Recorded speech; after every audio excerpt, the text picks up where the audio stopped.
What's good? What's good? About to do roll call. We need to get the likes up. We need to get the likes up. We need to get the likes. I'm about to do roll call. Let's get the likes up.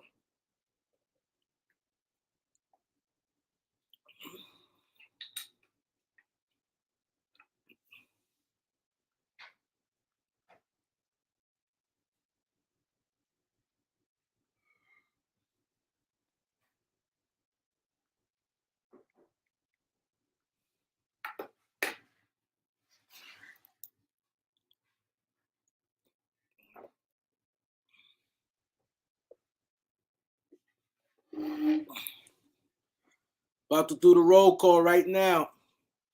SS Robo, Jonathan, The Realist, Jonathan Lambert, Mills,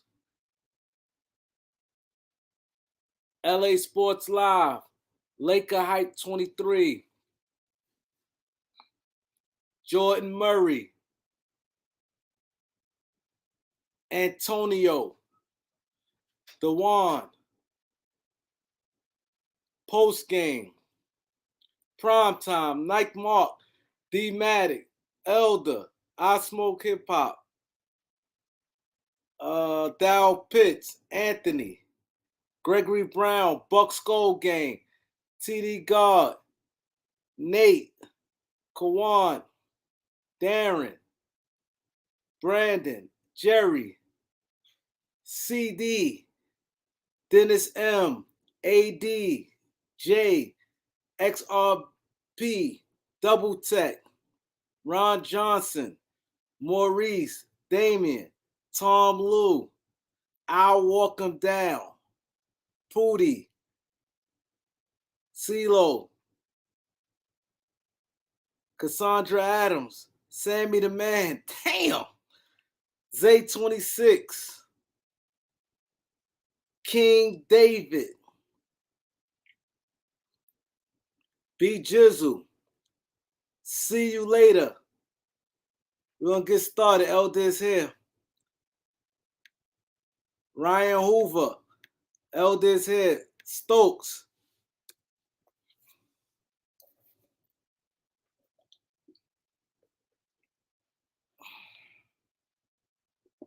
Wow, he said first time in a while he got the notification. Darren Gordon, Steve Hall. That's bad, man. Let's get the likes up, man. Yeah, my boy Primetime said hit the like button. Amarius, what's good? What up, Elder?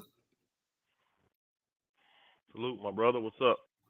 Ain't nothing. Lakers played today. Pulled out victory. God, what up? That's what. Hey, that's what you call that? You call that playing?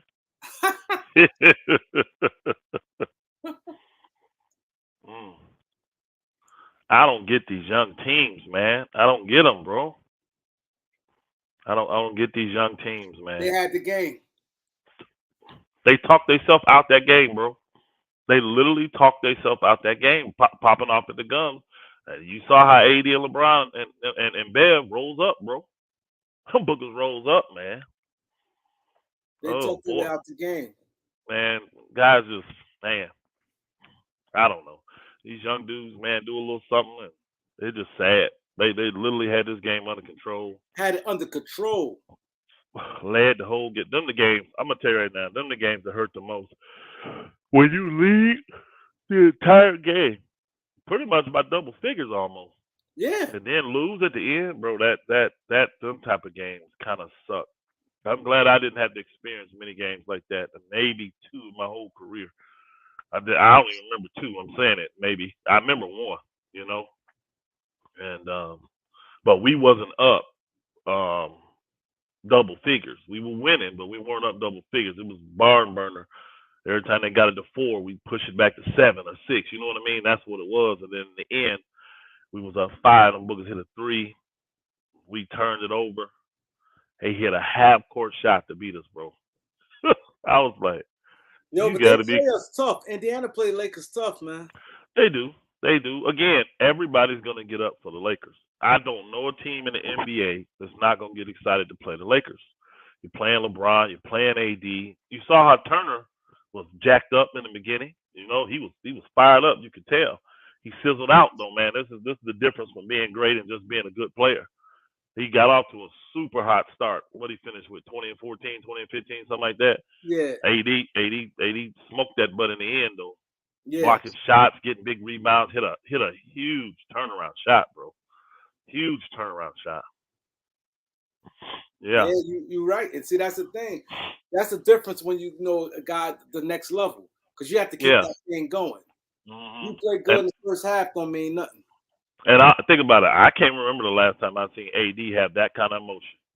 Yeah, That was some of them guys chirping and talking smack, bro. Just man, just old boy out there doing his best Harlem Globetrotters and stuff. He was dicing them up too. He was. he was. Bev, He Bev good. said, "Hey, Bev, he is. He's very good. I love him as a young point guard."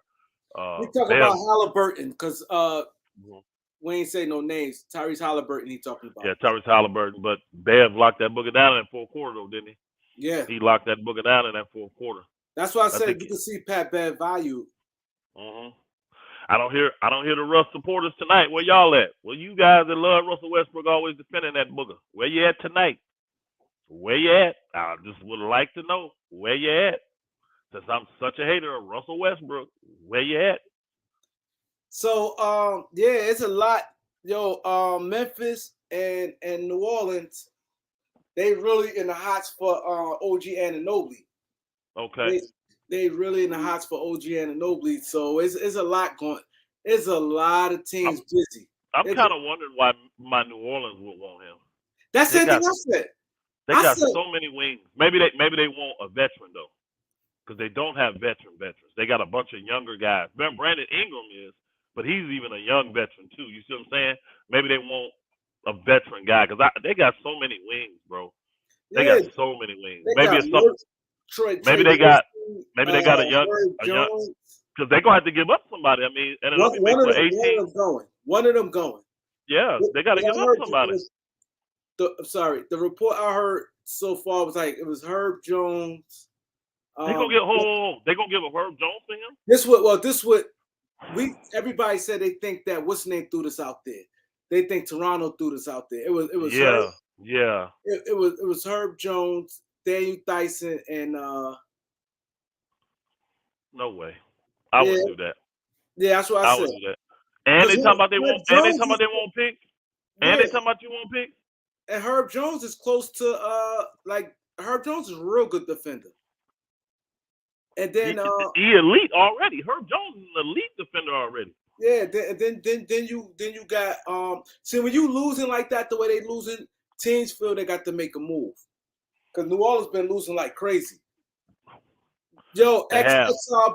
P boy Bradley, what's good, bro? Man, way to get us started off tonight, my brother. He said Gary Trent Jr. and Van Fleet is what we need, in my opinion.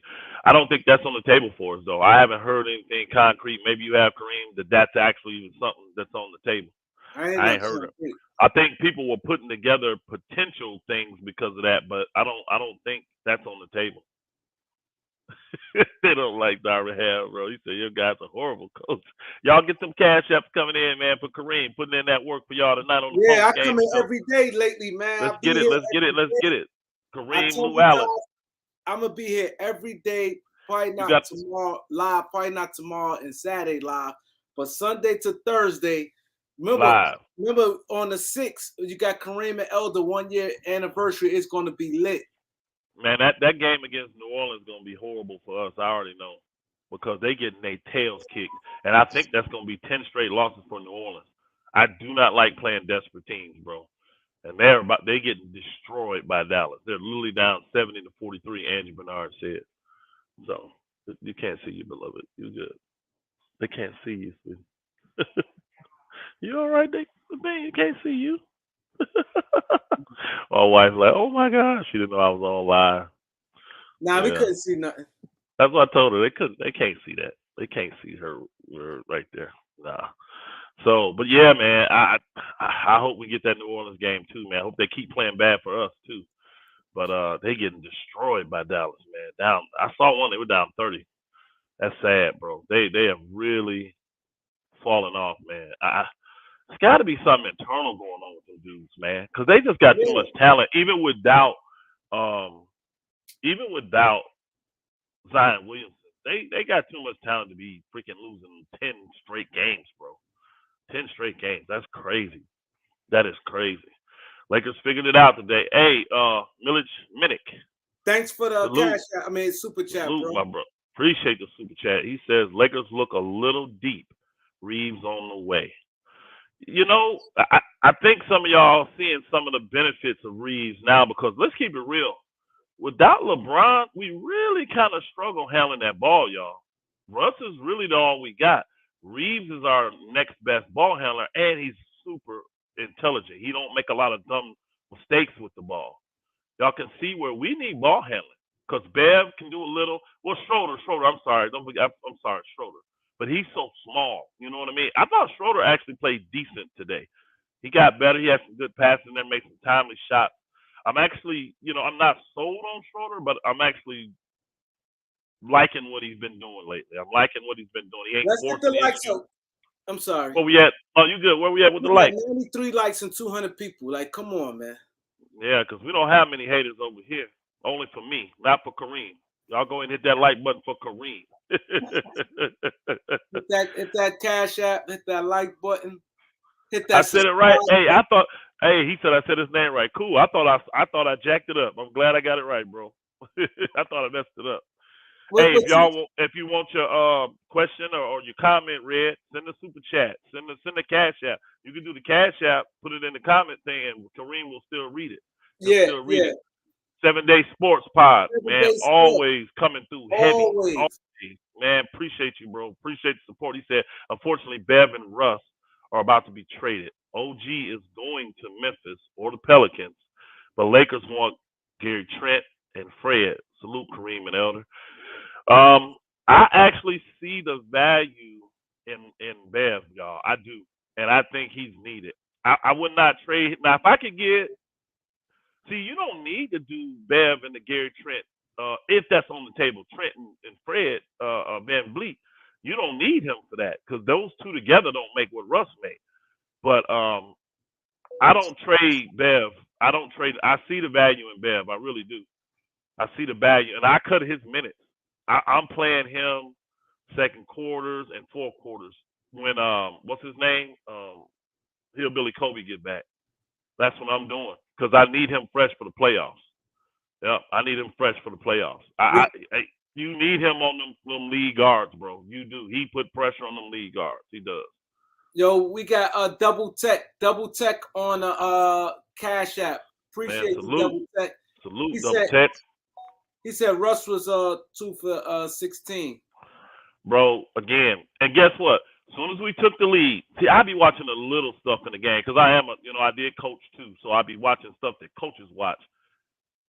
Russ is very bad at that third and fourth rotation.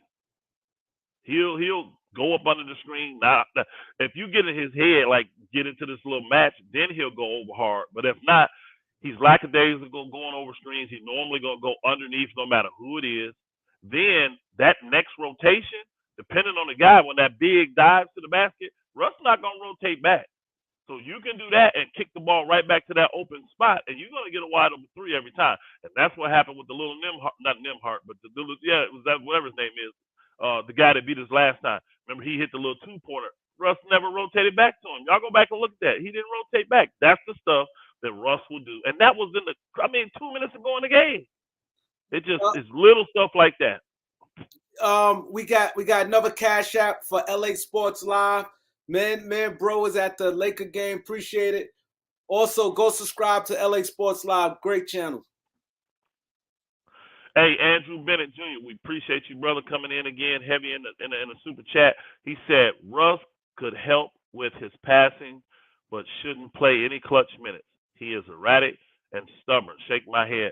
He really hurts us shooting too, y'all. See, Ticket, y'all listen to avoid Ticket. He been defending Russ because Ticket don't really care for LeBron, so that's why it kind of makes him defend Russ a little more. But he came back today and had to say, man, I went and really looked at them numbers like this booker playing horrible. He's not shooting the ball well. And when you getting 7, 8 assists a game, that's cool. But if you got 4 and 5 turnovers, y'all, that's not cool. Your assist to turnover ratio is horrible. And that's the things we've been dealing with Russ, man. It's just, and he'll have one good game like the other day, and then he'll go have 2 or 3 bad games, man. I agree. Russ does a very good job of feeding the ball inside to the big man. He feeds them big men. He really does. So that is a plus, but it comes with those bad passes, those bad turnovers. It's just like when he got his mind made up, he gonna pass it. He's just gonna pass it no matter what, you know. So yeah, I mean, we'll see what's gonna happen. I know they were talking earlier, Kareem, about the. Have you got any news on the Lakers pushing for Levine? Who? The Lakers pushing for Zach LaVine. I ain't got no news on it, but I'm seeing that. I think they're gonna go after Trent more than LaVine. So that must mean they keeping that on the low, because I ain't seen nothing about the Trent and about what's that, which I would gladly take it. I will be glad to give up both those picks. Those guys are young enough. They take our backcourt to the next level. We got both of them can play make a little now. Boy, definitely more than Trent. But Trent's a 3 and deer. He's tough-minded like his dad, man.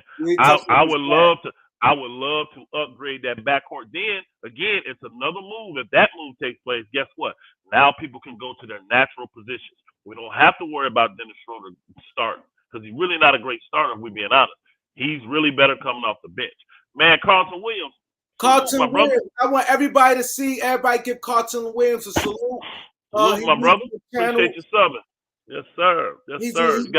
He new to the channel. Show him how we do here. Everybody give Carlton Williams. Man, y'all keep that love coming in from my boy Kareem. I'm seeing all the super chats coming in. Jerry King on the super chat. Jerry King, salute my brother. Appreciate it. He said the Lakers need to go out and get Serge and trade Walker and Beverly for Nicholas Batum and Terrence Mann. Well, for one, I'm going to go backwards with this. The Clippers ain't doing no deals with us, so that ain't going to happen. And definitely not getting Serge. He washed right now. So appreciate the super chat, though, my brother. Appreciate it. Yeah, Serge, I don't think he got anything left. My brother, salute. And shalom, Mike from Clarksville, Tennessee. He said, Mike, salute. Salute, Mike. Appreciate you, brother. Appreciate you. He said, salute, Kareem, and bless you, Elder. Blessings, my brother. He said, Lakers win. We'll take it. I would like to see the Lakers trade for OG Anunoby. I would too, but guess what? OG gonna cost too much. It costs too much. I'm not giving up all of that for OG, man. I like him, but he's injury prone, and I don't think he's worth 2. I don't think he's worth 2 or 3 picks. I would possibly get 1 for him. I would do 1, but I'm not doing 2 or 3. XRP boy Bradley in the house. Bradley. Appreciate you. Back in here again with the super chat. He said, "Isn't LaVine a bad defender?" Yes, he is. Well, not bad. He would be average. LaVine would be considered average. Yeah, he's not a great defender. He got the skills to be a good defender, y'all. I mean, he's got the long arms, the athleticism. He can be a good defender. He just don't get that effort. 7 Day Sports Pod, man, y'all rolling in tonight. We appreciate it, man. Sports back in here again. He said Bear wants to go back to Minnesota badly. Expiring contract. This is Lakers free agency, and Walker will be moved as well. Keep watching. We definitely gonna be watching. Definitely gonna be. Yeah, Walker, I understand, man. I mean, when you know, I think the Lakers are smart if they move Walker, because they cut his minutes. Well, he's coming back. He's coming back off the injury too, though. So he's trying to get a flow, but they got to win these games, so they can't take the time to. You know what I'm saying? So I get why they're doing it. And they can live without him. We got guys that can play the 2. You know what I'm saying? And we don't want another situation like we had last year with Malik Monk, where he just plays well, and then we let him go and get nothing for it. So if they can get some kind of asset for Lonnie Walker, I would do it. Actually, honestly, since the Knicks said they would do the what's the name? They could use another guard, in my opinion. Shoot, I would, and some athleticism. I'd trade him to the Knicks for what's the dude's name? The little guard. I mean the shooter that we've been wanting, Reddish. I would trade him for Reddish. Give him a 2nd round pick in Lonnie Walker and trade him for. Now I think Lonnie Walker's a better player, but Reddish has more upside and he's taller and he's wing. You know what I'm saying? So I give him 1 2nd round pick. I give him Lonnie Walker and I get Reddish in and see what we can do with it. Sham says Lakers going from Trent. All right, now see. I appreciate y'all, Zay. I appreciate y'all, because I'll be out of the loop on that stuff. Y'all see, That's a TV screen, y'all. But I don't have no cable or no. I mean, I can cast stuff. I don't watch none of that stuff. I really don't. I don't watch. So I get that info from y'all. So like, that's why you hear me ask when people put a thing out. I'll be like, "What's the source?" So I could go read the article or look at the video that came out. But I guess a lot of this is talk on ESPN and all the Fox Sports One and all the networks. Oh, you gonna read that one, Kareem? Jerry King, thanks, bro. Appreciate Back it. in there again. He says, instead on focuses on Trent or Levine, I think the Lakers should add Lowry and Chris Paul. No. That's the last two. They both old. They both like kind of like, you know, on a thick side. And we don't need no point guard. I would do Chris Paul if I don't have to give up no picks.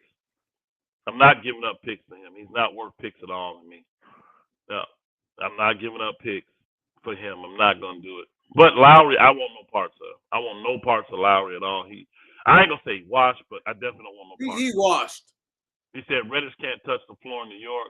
How we gonna touch in LA? That's Thibodeau, bro. When Thibodeau get something set in his head, that's what he go with. You know, he's wasting a lot of talent over there. He is, instead of making it work. I ain't mean to cut you off. You good? Go ahead. On the radio today, they said Thibodeau didn't like when Reddish went to the general manager, somebody, and said he don't like how Tibbs using him, and Tibbs didn't like that, and that's when he really benched him. Yeah, I guess he's like chain of a command or whatever. I don't know. Bro, that again, Tibbs old school, so you ain't getting no brownie points by doing something like that. He would have more respect if you talk to him like a man, but you're not gonna change Tibbs' mind. And they seem to be content with Tibbs. They definitely not getting rid of him over Reddish. So Reddish, I mean, a lot of these dudes, man, what they're seeing is other guards, like Quickly, and then what's the dude down there in Philly? They little point guard that comes in off the bench, and Maxey, and that's why old boy in Denver want to go, bro. They see these type of situations and say, if you just play me like this could be me. I'll have a defined role. And see, I'm gonna tell y'all not paying attention. What's really going on?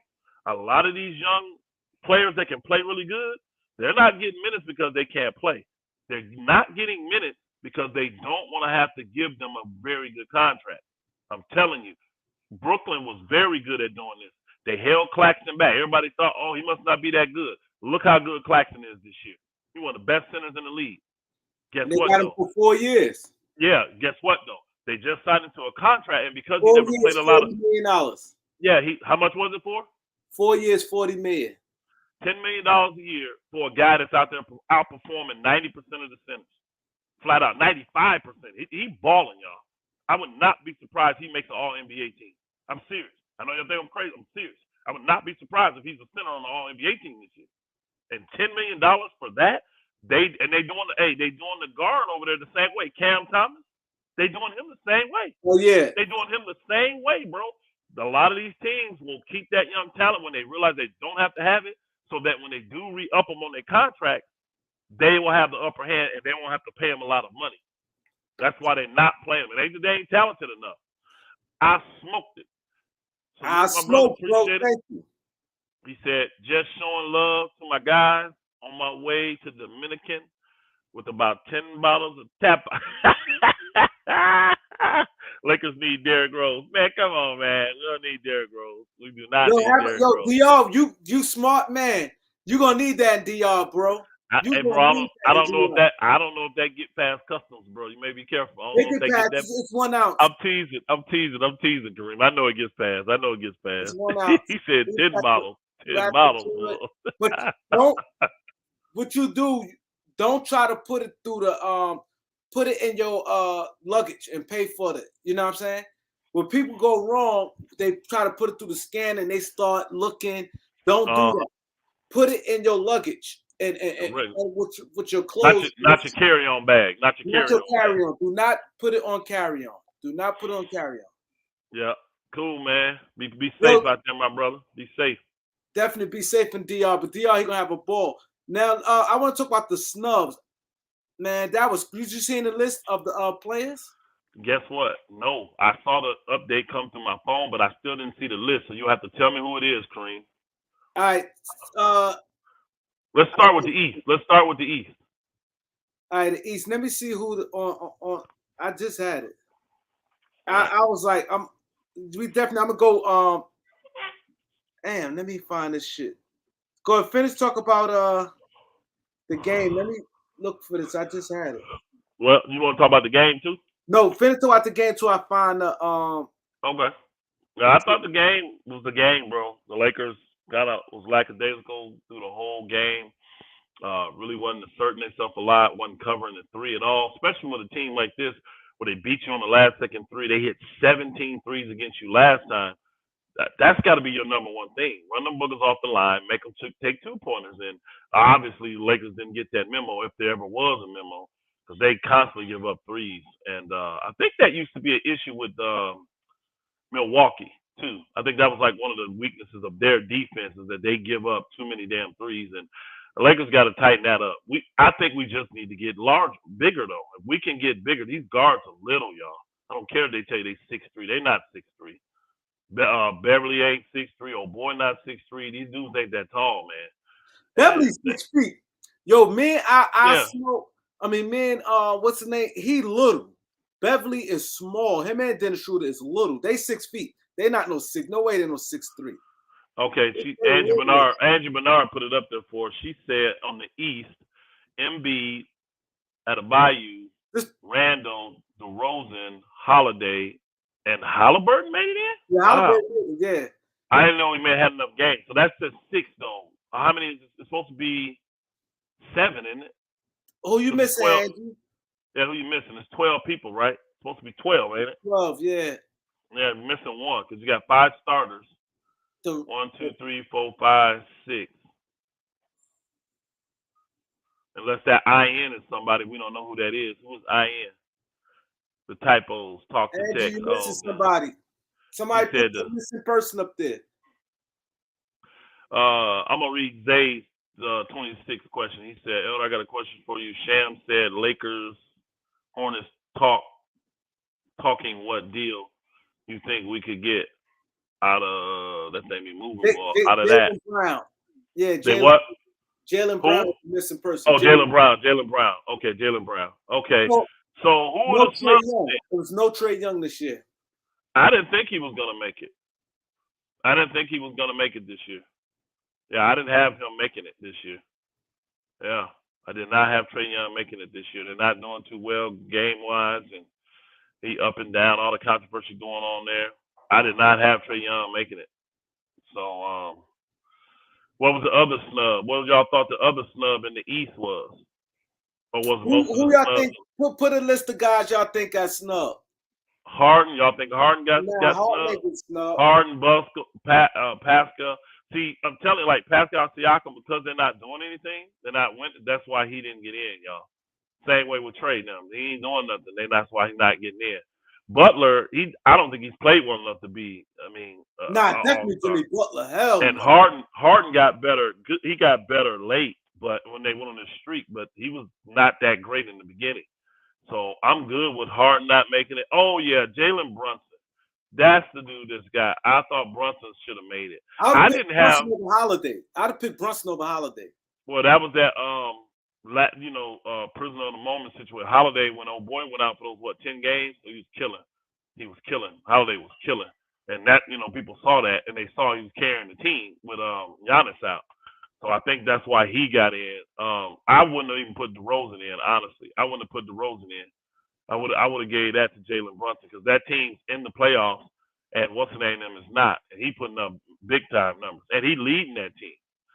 So I would have took out DeRozan, me personally, and gave the Knicks because they in the playoff thing. I'd have gave them 2 guys. I would have. I think Jalen Brunson deserved it. Yeah. Now I know DeRozan's doing a lot of scoring. He's scoring and stuff, but the Bulls they're not contending. So he said Russ needs to sit crunch time. Well, somebody put the West Coast. Put the West Coast. Let's do the West. Somebody post the West. Let's get all 7 of the Western up here. The Lakers should go after Matisse Thybulle. Hell no. For what? He can't shoot. Well, the problem is he can't shoot. He can play great defense. He'd be a great wing defender to have to get out there and put on a guy, but the shooting is a problem with Thybulle. and you definitely can't get him if you ain't getting rid of Russ. You're really gonna have problems then. You're really gonna have problems. Somebody put the East, the West up there. Somebody put the West up there. It's crazy. Hey, here come the West right here. Now, to me, Paul George shouldn't have made it. He only played 37 games. He played 37 out of 50. I'm gonna say Paul George shouldn't have made it. How many games did AD play? Because he didn't make it. Who? AD. How many games did he play? Games. You can't honor that. See, the NBA had to have a set. Like, you can't honor if guys not on the court. They can't get the benefits of All-Star. This is the thing I don't like. I think Paul George shouldn't have made it. It's not like he dominant. It's not like the Clippers is first place in the league. He only played 37 games out of 54, I believe. They fourth though. I think they fourth, right? They fourth though, bro. They still fourth. Hold on. Whoa. SGA didn't make it? No, he made it. Oh, okay. George, SGA. That's the guy I thought should have made it. Jaren Jackson Jr. Lillard, Markkanen. I'm glad Markkanen made it. Morant and Sabonis. I hate the fact that Fox supposed to make it over Sabonis. Sabonis been killing too. He was close to triple double all year. They both actually. I could see them both make it. Sacramento's third. Yeah, I know. Jaren Jackson Jr. They second too though. That's probably where they looked at it like, hey, they're second. See, Jaren Jackson Jr. They looking at him because I think he lead the league in blocks. I think, but he like one of the top person to vote getter for defensive player of the year. Is he? Yeah, they say he's one of the best defenders in the NBA. And I think that Fox should have made it. Paul George, 37 games. I don't care. That's why people like AD shouldn't have made it. 28 games, you can't do that. You cannot do that. That's out of 50 games. You can't do that. Donovan Mitchell and Dylan Brooks got in a fight tonight? What? That was Mom Cassandra said. She said Donovan Mitchell and Dylan Brooks got ejected from the game for fighting. They probably was pushing. I don't think it's no real fight. I think this chat would have been going crazy. I know they was playing each other, right? Bro. That Jimmy Two Shoes in the building. Hey, salute, Jimmy. Tron, what up? LQ. He said wasn't a fight. A bunch of pushing. The new NBA bull crap. Yeah, these dudes ain't fighting nothing. No, they not. All right, cool. Let's get in and block a troll. Acting stupid. Anyway, we was gonna go into something before this. We were talking about the game, and we got this. I think the biggest snub. I think Jalen Brunson should have made it, especially with the Knicks being in the playoff hunt. I gotta go look at Jaren Jackson Jr. numbers, man. I gotta go look, but he is second. Memphis is second. 16 points, 6 rebounds. I think he averaged 6 rebounds. Yeah, only 6. I'm not doing that. It was too many other guys that really been balling out this year. I would have definitely put the guard from Sacramento, Fox. I'd have put him. Yeah, I think I agree with you, Zay. 26, but he got voted in from the fans though. 26 starts is a lot. I mean, 29 games is a lot, and it's going to be more than that by the time. But if you get voted in as a starter, there's nothing nobody can do about it though. Yeah, it's nothing. We got voted by starters. It's nothing nobody can do about it for the starters. So, yes, sir. But it's All-Star game, man. I used to get not excited, but I used to like to see it come around. All that. I don't even care about the All-Star game. I don't. It ain't got the same pizzazz, the dunk contest, all that stuff. I think what made it whack, all that team LeBron, team Giannis. I don't like it. It should be East and West. Yeah, it should. And then all this picking on the thing that somebody finna get trolled. Whoever the last pick gonna be, finna get trolled, bro. And what did Angie say? She said because Zach LaVine didn't make the All-Star game, does his trade value go down? LOL. My biggest thing with the Zach LaVine is the money, y'all. The money and the motor and the hurt. He's constantly hurt. He's not committed on defensive end, and I don't want to pay $40. I don't see him and AD being a great tandem together. I don't.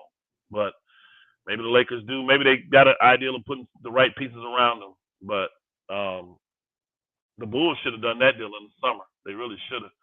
Because if they would have done that in the summer and had Russ all year, they'd probably be in the playoff hunt over there. Well, they would probably be in the playoff hunt.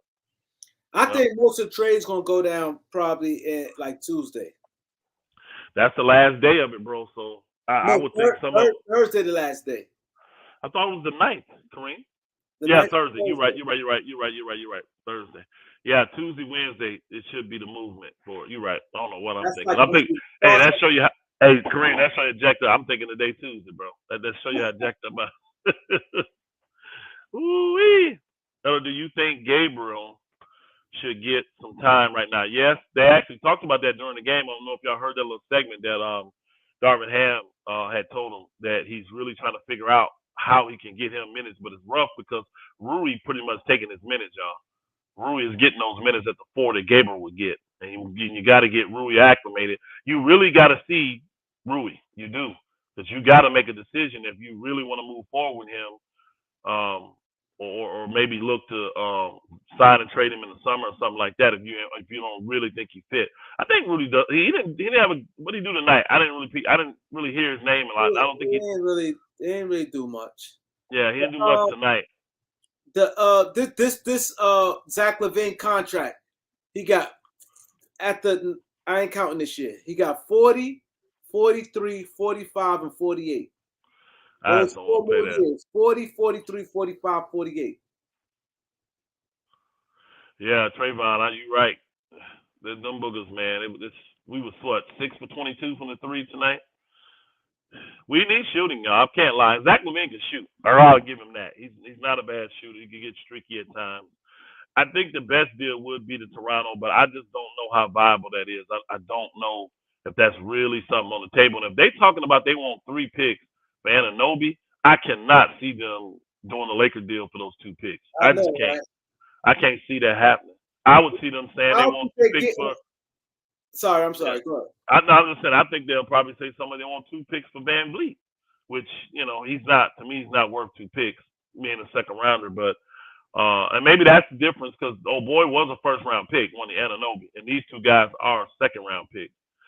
So, but they all stars and stuff like that. We'll see, man. We'll see. Toronto, did they play tonight? Because they keep losing. They might as well get rid of that salary. Spurs deal ain't nothing special. No, I agree. It's really not now. I at one point, I liked the Spurs deal for the simple fact I could lean towards it. I didn't like it. I could lean towards it because it looked like you could get that deal without no picks. But once they was hard on picks, I'm like, are you serious? Y'all got the worst players out here.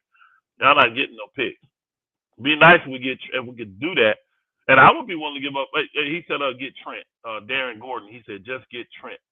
Don't forget, y'all send the what's the name. We'll read them up here too.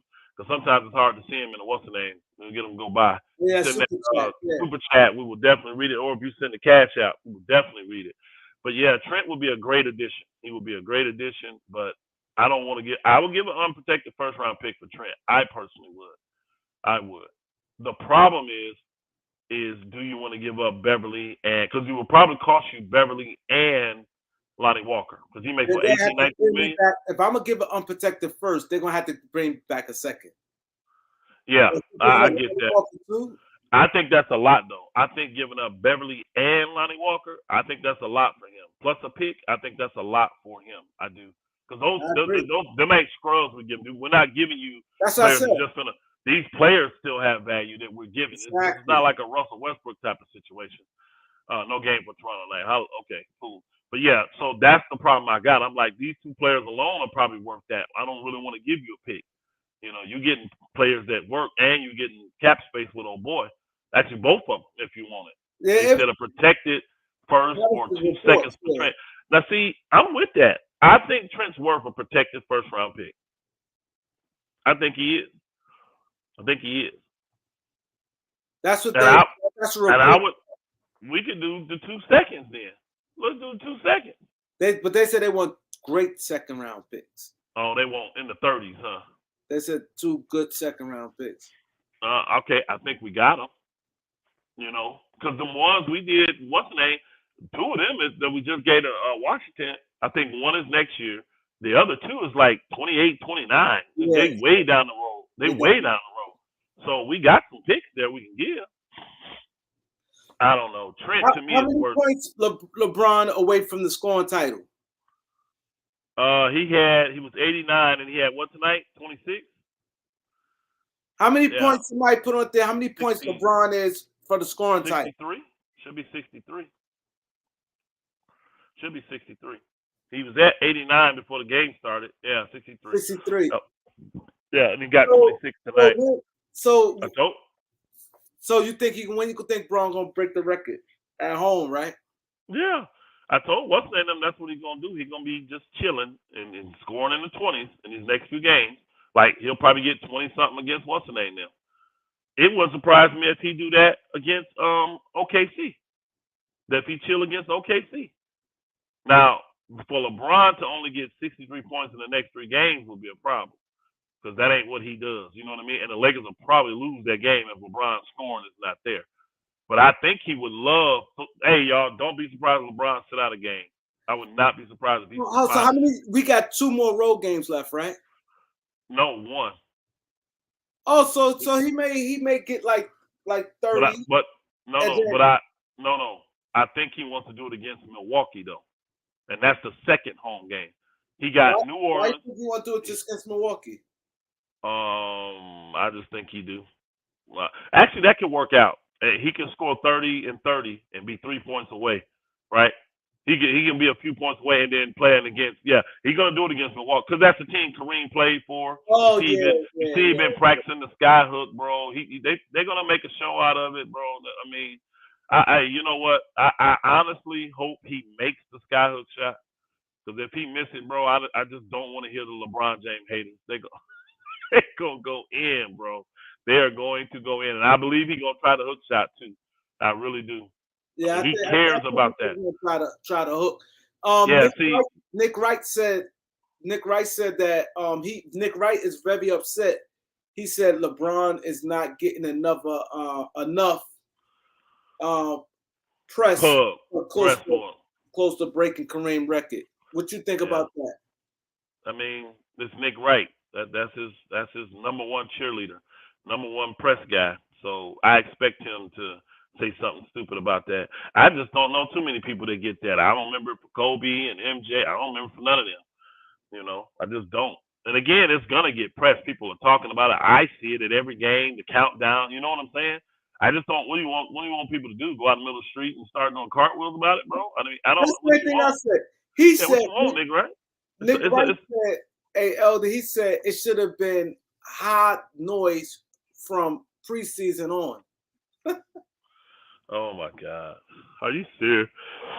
I'm sorry. It really would have been a crazy sideshow because everybody would have been like, "That's all the Lakers care about is this dude breaking the record this year." That's gonna bring in them so much money. The documentary, a movie, probably all that stuff, bro, gonna come from that.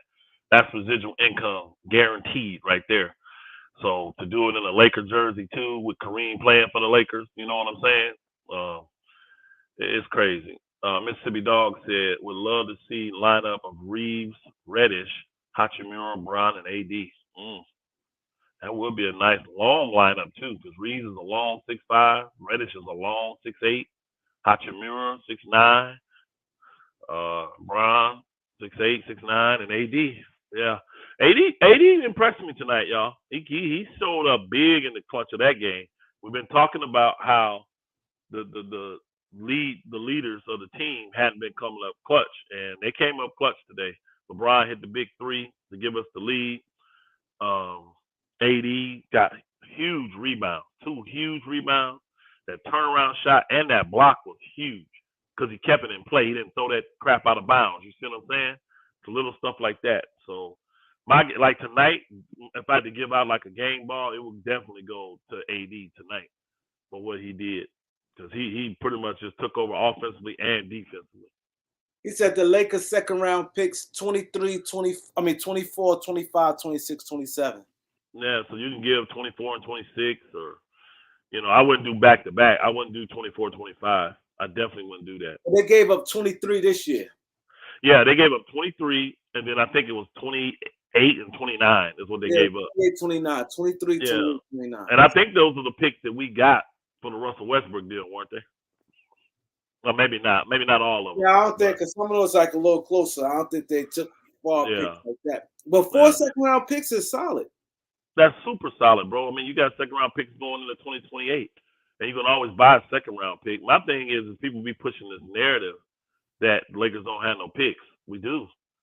I mean, the Pelicans get the swap this year, right? Everybody, hey, at the beginning of the year, what was everybody saying? Oh, they finna get a lottery pick from the Lakers. They finna get a lottery. Hey, it don't look like it now. Pelicans keep doing the crap they doing. The Lakers gonna measure have a better record than them. They're gonna be one game. I think they're gonna be one game apart after tonight. Because unless they have a tremendous comeback and beat Dallas, I know they were down 30. Somebody give me the score of the Dallas New Orleans game. So, man, my bad, dropped my phone. Unless they come back, I think they're gonna have 27 losses. I think maybe only 26, but the Lakers got 28 losses, right? 28. Boy, go ahead and read that. Good, bro. Thank you. Appreciate it. He said Terry Rozier, PJ Washington, Kelly Oubre is a bad trade. Washington too small to play for his playing style. Oubre is too streaky, and however, I would take Terry and Plumlee. I don't mind those players because I see where they fit for the Lakers. I'm just really struggling with the two picks for that. I really am. I'm not a Terry Rozier fan, y'all. I'm not. I am not a Terry Rozier fan. I think he's a good player. I don't know if he's a good fit with what we got going on here in LA. Yeah, it's 94-71, so they still down 23 points. So hey, this is the NBA though. Cook Sports MOB said the Pelicans gonna keep losing. Yeah, that's a lot of losses. So that's a lot of losses. So I just it just gonna see. But the Pelicans, they got the swap this year, and they got one more pick from us. It's either gonna be 24. Well, it's gonna be 24 or 25. They get to choose. Yeah, they get to choose. They get to choose. King Charles, what's good, bro? It's right. Hit that like button. We need to get the likes, so we got 319 in here. Kadada LeBird. Appreciate you with the super chat. Russ and Ham are worst two people associated with basketball. Bev is needed to the end, but people are annoyed from the past with him. Yeah, Bev can get on your nerves and run you a little bit, but I really see his value though. You gotta have a guy like that. Think about all these guards in the West that you gotta go through. You gotta go through Chris Paul, Reggie Jackson be lighting Lakers up. You gotta go through what's the dude in Denver? Murray. You got Steph. You got Dame. Think about all these good CJ McCullough. Lately. They ain't been killing. So that's what I'm saying. You need him for that. And see, Bev is strong. Even though he's small, he's strong. Not like Schroeder weak. He's not strong like Bev. Bev is real physical. Bev is real physical guard. So I see the back. Like if I'm giving up Bev, only way I'm giving that up is in a deal where like to me, I could give up Bev if I'm getting Gary Trent Jr. and Van Vliet, because those guys can do what he do. Trent Jr. can guard 1 through 3s all day. Van Vliet can guard 1 and 2s and some 3s because he's so strong. You know what I'm saying? So they can defensively do what he do. So that's the only way I'd be willing to get that up. Vanderbilt could end up in Portland. That's not good. Not for us. Vanderbilt would help them.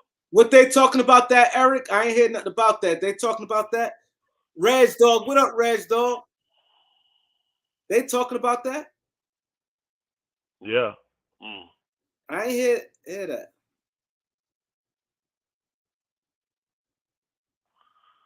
Oh, okay. All right, man. We want to get into this. I got this. You want to get into the list, Kareem?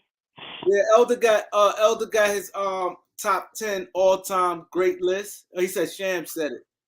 Sham said it. Okay. I've been telling everybody lately, because I've been doing a lot more research and stuff like that, that my list could change. Certain guys have done certain things to possibly move up my list, and after doing a lot of research, I came up with a new top 10 list that I got. I got a new top 10 list. So y'all get it first. I'm gonna talk about it on the Ask Elder show, but y'all gonna get it first. All right. So top 10 all time. Start this from is number 10. this So is Elder. hold up. We got Elder top 10 all time greatest players. Yes. Top 10. So we're gonna go number 10. Number 10. Oh, you want to go backwards? Yeah. Number 10. Number 10 is Larry Bird. Why is that? I mean, he was a great. Larry Bird was a great 3-time All-Star, 3-time champ, big-time leader. Larry Bird was a big shot maker, man. I love guys that are clutch, tough as nails, good defender. Love Larry Bird. I think Larry Bird is one of the best all-around players to ever play the game. I really do. And even though he wasn't athletic, he never let that stop him from destroying guys. I mean, people forget Larry Bird used to destroy guys in the league. You don't become a 3-time MVP. Don't forget, y'all, that was 3 times in a row. He was a 3-time MVP back to back to back. That's very rare to happen in the NBA. And so Larry Bird is a bad man. He has to be in my top 10 right now. So I got Larry Bird at number 10. Okay. So before we get to that, we got a Cash App. Appreciate you, bro, for starting. I think that's Conscious Black. Appreciate you, bro. He said for the hard work you putting in, Kareem. Appreciate you. Now, some of the criticism. Hold up, I'm gonna go to hold up before you said number 10. So we're gonna do a format like this. So I'm gonna ask you, okay, Bird at 10. Did he move up on your list or he went back on your list? He went back on my list. Bird went back on my list. He moved back on my list, but he's still top 10 in my opinion. Still one of the top 10 greatest players I've ever seen play. And I, cut short with the injuries. You know what I'm saying? What he had 12, 13-year career. But even in that time frame, though, the battles between them and the Lakers was just epic. He won a few, got 3, but Magic got 5. You know what I'm saying? So, but yeah, that's why I got Bird at number 10. Number 9, Elder Rufus. Number 9. Number 9, LeBron James. It's number 9 on my list now. LeBron James is number 9 on my list now. I ain't see that one coming. Yo, I didn't see that one coming. You the one said you want.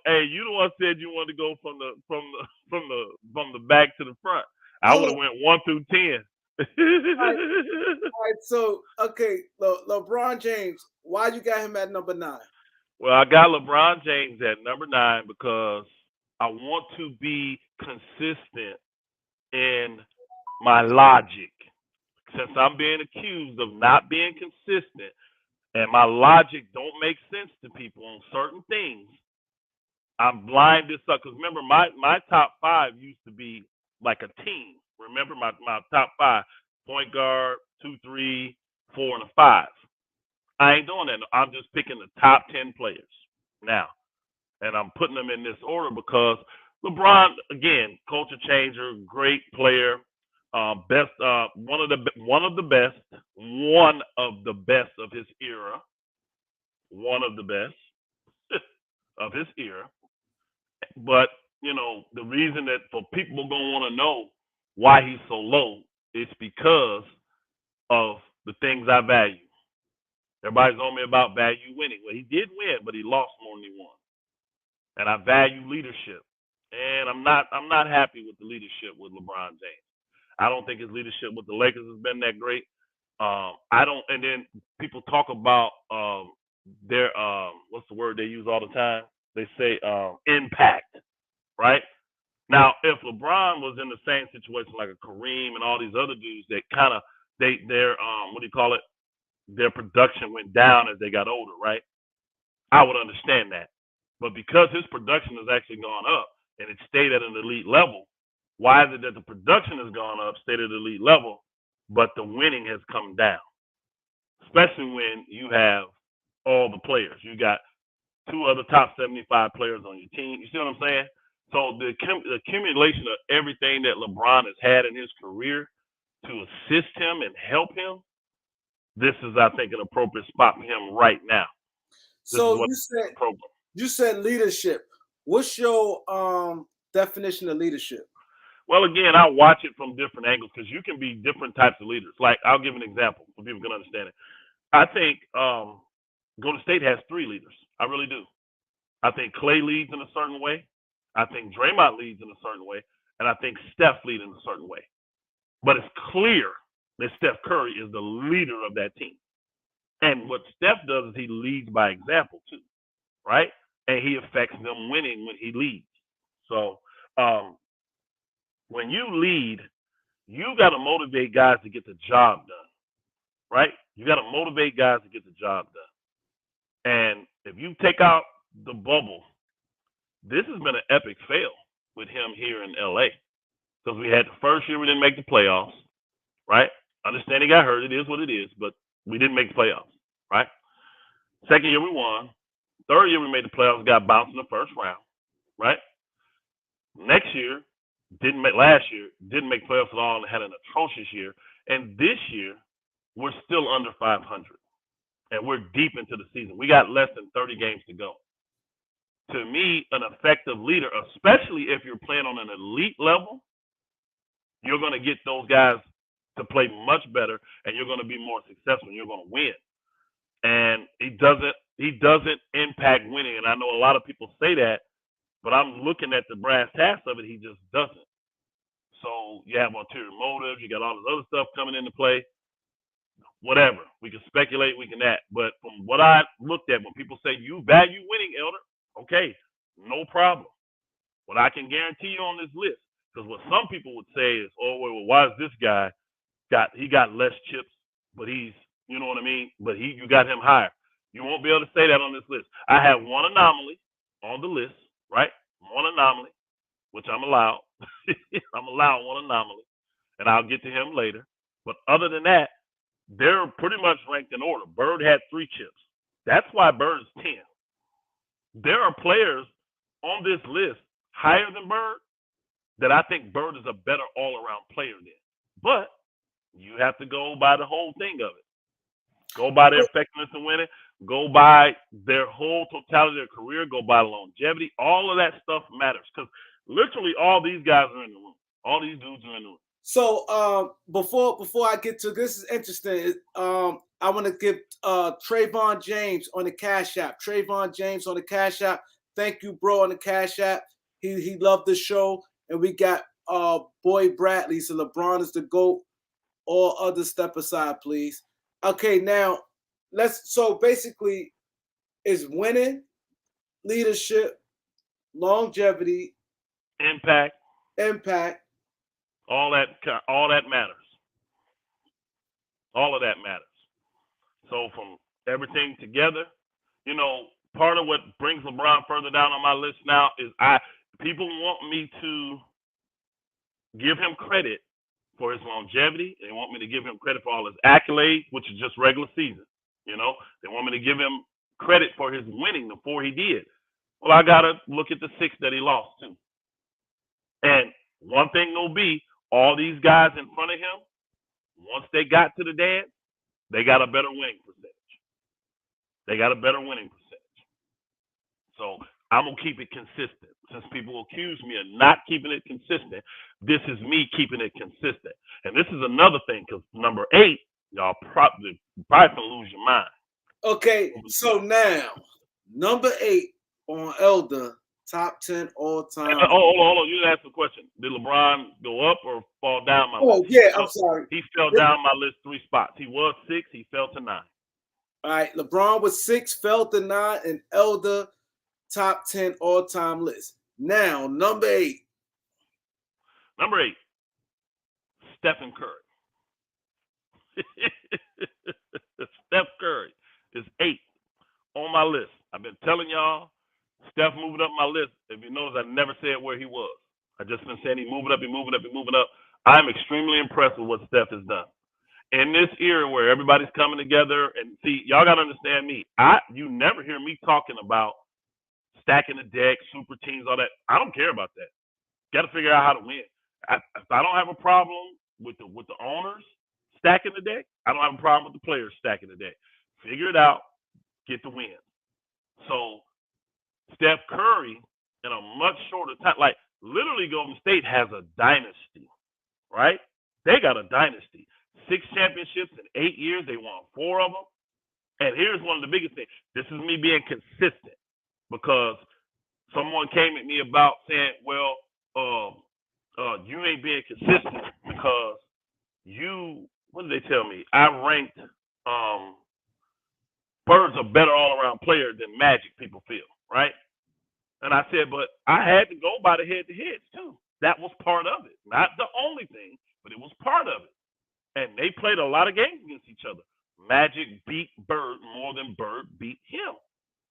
So the head-to-head definitely makes a difference. Well, when I look at Steph, 3 out of the 4 championships he got came from beating LeBron. If I'm correct, I think that's right? Then he beat him 3 out of the 4 times.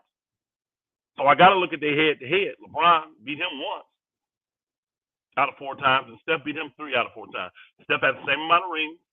And then when you want to look at the impact, people have said Steph Curry's had an immense impact on this game from his shooting perspective, how he's changed defenses, how he changed offenses. So his impact on the game has been incredible. And one thing I like about Steph on the leadership part of it, when Steph realized, okay, we got old boy here now, Kevin Durant. He had 0 issues taking a back seat offensively to let Kevin Durant shine. See, to me, that's great leadership because Kevin Durant's a better scorer than he is. And what did that lead to?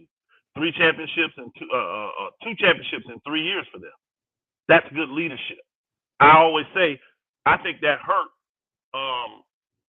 LeBron, Wade, Bosh in Miami because I didn't see Wade taking a back seat to LeBron, which he should have. LeBron was the better player, in my opinion. I thought he should have took a back seat. Man, like the Cavs, gonna let them dudes come back. Y'all see that? 99-85. That got to be third quarter, right? They're going to let them dudes come back and beat them. That's going to be crazy. So let me say one thing to go on, because this is you didn't put no laughing emoji, so I'm gonna take you a little serious. He said, Kareem, you about to lose viewers. Elder, I normally agree with, but you sleepy or something right now. I want to respond to that. Why I got to be sleepy? That's a joke. I think that's the laughing thing. That's the joke. Okay. Let's take it as that. Okay, I'm gonna take it as that. But my thing, to even say I'm gonna lose viewers for a man giving his opinion, but not only only from the hey, Kareem, you will only get a response like this for somebody that is a LeBron James lover. That's it. They're the only ones. Why do you care where I got my top 10? How about your top 10? I guarantee this: if I support your channel and you got LeBron number 1 through 10, he's the best 10 players in the league. You think I'm gonna stop supporting you? That's LeBron James effect. And this the problem I have with this channel, because it's like if you come on or whoever ticket come on, I'm wrong because they don't like what I'm saying about LeBron James. So people get mad and say, "Okay, I'm unsubscribe." If I make a opinion and say something like whatever on the court, I lose it. And not only this, and when somebody give content behind something, you gotta respect it. If it's not he's saying, "Oh, he's a bum," LeBron, he giving a detailed statement of how he feel. He breaking it down. He's not just talking reckless. So you gotta respect it at the end if you agree with it or not. At least you can say, okay. And I want to be. And again, they tell me that my logic is not consistent. And if I consistently said Magic, who everybody pretty much will say that all around, I don't know anybody that don't say this, all around player, Bird was better than Magic because he was better defensively, better shoot. You know what I'm saying? They say that. But I had Magic ranked higher than Bird, and they were telling me I'm being inconsistent, right? And I'm like, no, because even in their head-to-head, Magic beat him. They're like, well, he had more talent. No, he didn't. They both had teams full of Hall of Famers. What are you talking about? So I'm going to keep it consistent. I cannot rank LeBron James over Curry when they have the same amount of chips. Now, LeBron has these chips over what, 16 years, right? He got 4 chips over 16 years. He won them in 16 years, right? I know he played 20, but I mean, he got the 4 in 16, if I'm not mistaken, 17 years. Curry got them in. All of, but how you saying? You say he got, you counting how many once he start winning? Once he got to that 4th, that's how many years it took him to get there. I think that was his 16th year, wasn't it? Or 17th year? I think it was his 16th or 17th year when he won in 2020. That was his 16th or 17th season. Yeah. And Curry got that in his 13th season. They've been dominant for the last 8 years. The best team in the NBA, the dynasty in the NBA, during this era has been Curry. When did LeBron have a dynasty? When? Now, he made it a lot, but the dynasty is from winning. He won, waited a little bit, won a couple, waited a little bit, won another. Great. Curry's career so far has been more dominant. And in the one-on-one matchups between their teams in the finals, Curry has dominated him. I told y'all that Curry impressed me. See, that's another part of leadership, right? Jonathan Lambert, we appreciate your super chat. He said, I was trolling with Elder. I respect everything he said. I told you that was a joke in there. I thought he was joking. But I have to be, since they tell me to be consistent, I need to be consistent. If this man has beat this man, he's had a dynasty in this era. The other man hasn't. He's beat this man. They played 4 times in the finals, and he's beat this man 3 out of 4 times. He has the same amount of championships this man has. He has the accolades. Now, he may not have as many, but I don't hold accolades to the highest standard because those are mainly regular season awards. You see what I'm saying? They cool. They great. But I don't put them above what's being done in the playoffs when it comes to winning. So that's why I have to have Steph Curry ahead of him because Curry has actually dominated him. And that's why I've been saying that LeBron is the greatest player of his era. But I got to go back and rethink that. Because why not Steph Curry? Here's the thing. I'm not going to give you the argument for Steph Curry. But who can say that there can't be an argument for it? Who can say it can't be? Someone could easily argue that Steph Curry has been more dominant and a greater player in this era than LeBron James has. They could say it. So I'm not going to put that up there. What I'm going to do is be consistent on my list because Curry in this era has been more dominant and he's dominated LeBron when it counts the most. I'm giving him that spot. And again, I was talking about his leadership. I like how he led him in the beginning to a chip. When he loaded up with KD, he won 2. Then he came back after that when nobody thought he could. When everybody said, hey, you can't win without KD. You had to have that. They done figured you out. You can't win finals MVP. What does he do? He comes back, has an incredible season, lights everybody up in the playoffs, win the championship, and win the MVP. Oh, I love overcomers. That's the type of stuff Kobe Bryant would do. That's the type of stuff Kobe would do. So that's why Curry's there. Okay, so now number 7 on. Hold up, where's Steph? Curry? Hold on. Curry, you forgetting the one part, Kareem, up or down. But Curry was not on my top 10, so he's a new addition on my top 10. I have 2 new additions to my top 10. Wow. So that means 2 guys fell out of my top 10. So we're gonna hear the 2 afterwards, after you finish. All right. Cool. Okay, so now here it is, number 7 on Elder all-time top 10. Tim Duncan moved out of my top 5. I had him in top 5. Now he's number 7. Duncan is the epitome of consistency. Duncan was just an incredible player, dominated the game on both sides. To me, Duncan was not an elite scorer. To me, because when I look at his record, he had 1 year where he averaged 25. The most of those rest of the years was like 20, 21, 22, which is cool. Because again, with the teams that he had, he didn't have to do that. So that's cool. But 20 and 10, bro, a double-double like that, that's still elite. And Duncan was just the epitome of consistency. Towards the latter part of his career, though, it was clear he really wasn't the best player on the team. You know what I mean? But that takes high level of leadership to see that and allow these other guys to get on. and let them do their thing, and you support them as you do it. Because they were there for you when you were the man. I like the way Duncan came back and supported them in a lesser role and helped them still win. Because I think he got 3 of the final MVPs, if I'm not mistaken. I think he got 3 out of the 5. So that means 2 other guys, Kawhi and Tony Parker, won. That's all because of Duncan, in my opinion. His leadership allowed them to do what they needed to do. You know, he still was able to lessen his numbers, but impact winning. But so I want to say one thing of Duncan defense. He's a tremendous scorer. He dominated when he get the ball, nobody can guard him. But he just don't take as many shots. But he's dominant. He gets you 30 no doubt, easy. No doubt. And notice. I didn't say he wasn't a dominant player. I didn't say he wasn't a dominant offensive player. I used the word elite because elite, your numbers gonna have to match. You see what I'm saying? He just never had to with the teams he did. And again, that's part of leadership. He realized I don't have to have 25, 28, 30 points a game. We'll win more if I do this, rebound, play good D, and let these dudes get off. You see what I'm saying? And that's why they were so successful for so long. When they have a 15-year run, making the playoffs and all that, 50-win seasons, all that stuff.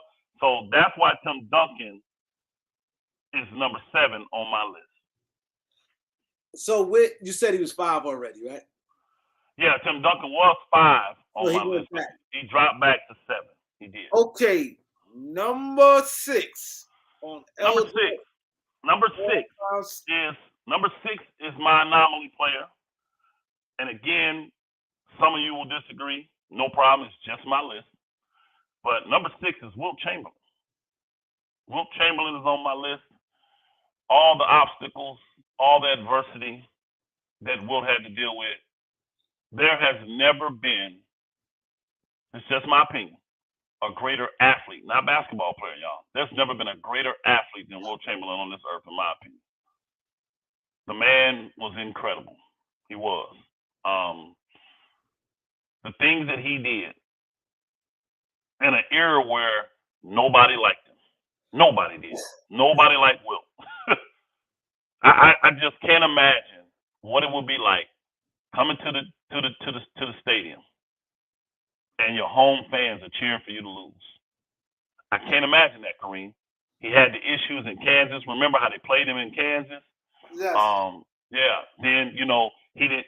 He got, and I'm gonna tell y'all what happened. He got ostracized. He was already jacked up because y'all know back in that era, black people, anyways, was already getting their issues. But because he wouldn't bow down to the system over there in Boston, because see, a lot of folks don't know, the draft was regional back then. When the draft came up, you had to draft someone in your area. Meaning, if your team's in the Northeast, you had to draft someone in that area, right? So what Boston would do is get these high schoolers and make them, talk them into, convince them, pay them, whatever, to go to certain colleges that were in their area. And when they tried to get Wilt to do it, Wilt declined them. All right? So Boston loaded up, and they used a team full of Hall of Famers to make sure Wilt could not have the success that he was going to have. This how dominant Wilt was, y'all. Every night, this man got triple teamed. Nobody played Wilt one-on-one. Nobody. You couldn't. They triple teamed the man, and he still had a season. That's how much they hated him, too. The man averaged 50 points. 50, y'all, for the whole season. Played all 82 games. Averaged 25 rebounds. And the man got 3rd in the MVP. 3rd. Wilt Chamberlain had a season where he averaged, right? Where he averaged 49 minutes a game, y'all. Now, all y'all that really know basketball, you know it's only 48 minutes in every basketball game. He had a season where he averaged 49 minutes a game. They had games that were, he never came off the court. Incredible shape. That no one will ever do that again. He played all 82 games, every minute of every game. Never came out the game. Nobody had the obstacles to overcome that Wilt did. And to me, it's amazing that he still won 2 chips. And his last chip probably was the most impressive because he went up against the most dominant guy in the game at the time, which was Kareem at 25 years old. And he dominated Kareem when he was old, hurt, coming off injury. He was 35 years old, which was really old for basketball back then. Really old. He was 35 years old after playing all those minutes, and he dominated Kareem and got his second championship. That's my anomaly. Huh? 33 was old back then. Yeah. Guys didn't get to play that long, really. You look at Bird and them retired like 30, and Isaiah and all them like 32 and 33. Andrew Bennett, appreciate you, bro. He said Elder got LeBron 9 because Bron can't stop him one-on-one. Just kidding. they gonna never let me live that down, Kareem. They gonna never let me live that down. I got confidence I'll score on LeBron though. I definitely do. Anyway, I didn't say I would beat LeBron. I didn't say I would beat him, but I got confidence I'll score on him. But Wilt Chamberlain was the greatest athlete of all time. Bench press over 600 pounds, run the 100-yard dash in 10 seconds, which back then was Olympic. He could have been on the Olympic team. High jump 7 foot. I mean, the man was just an incredible athlete. What did they record his vertical as? Was it 40-something? But they said that really wasn't accurate. His vertical was even higher than that. So he's 7 foot tall with a 40-something inch vertical, y'all. I mean, that man is going up, literally making change on the top of the backboard, literally.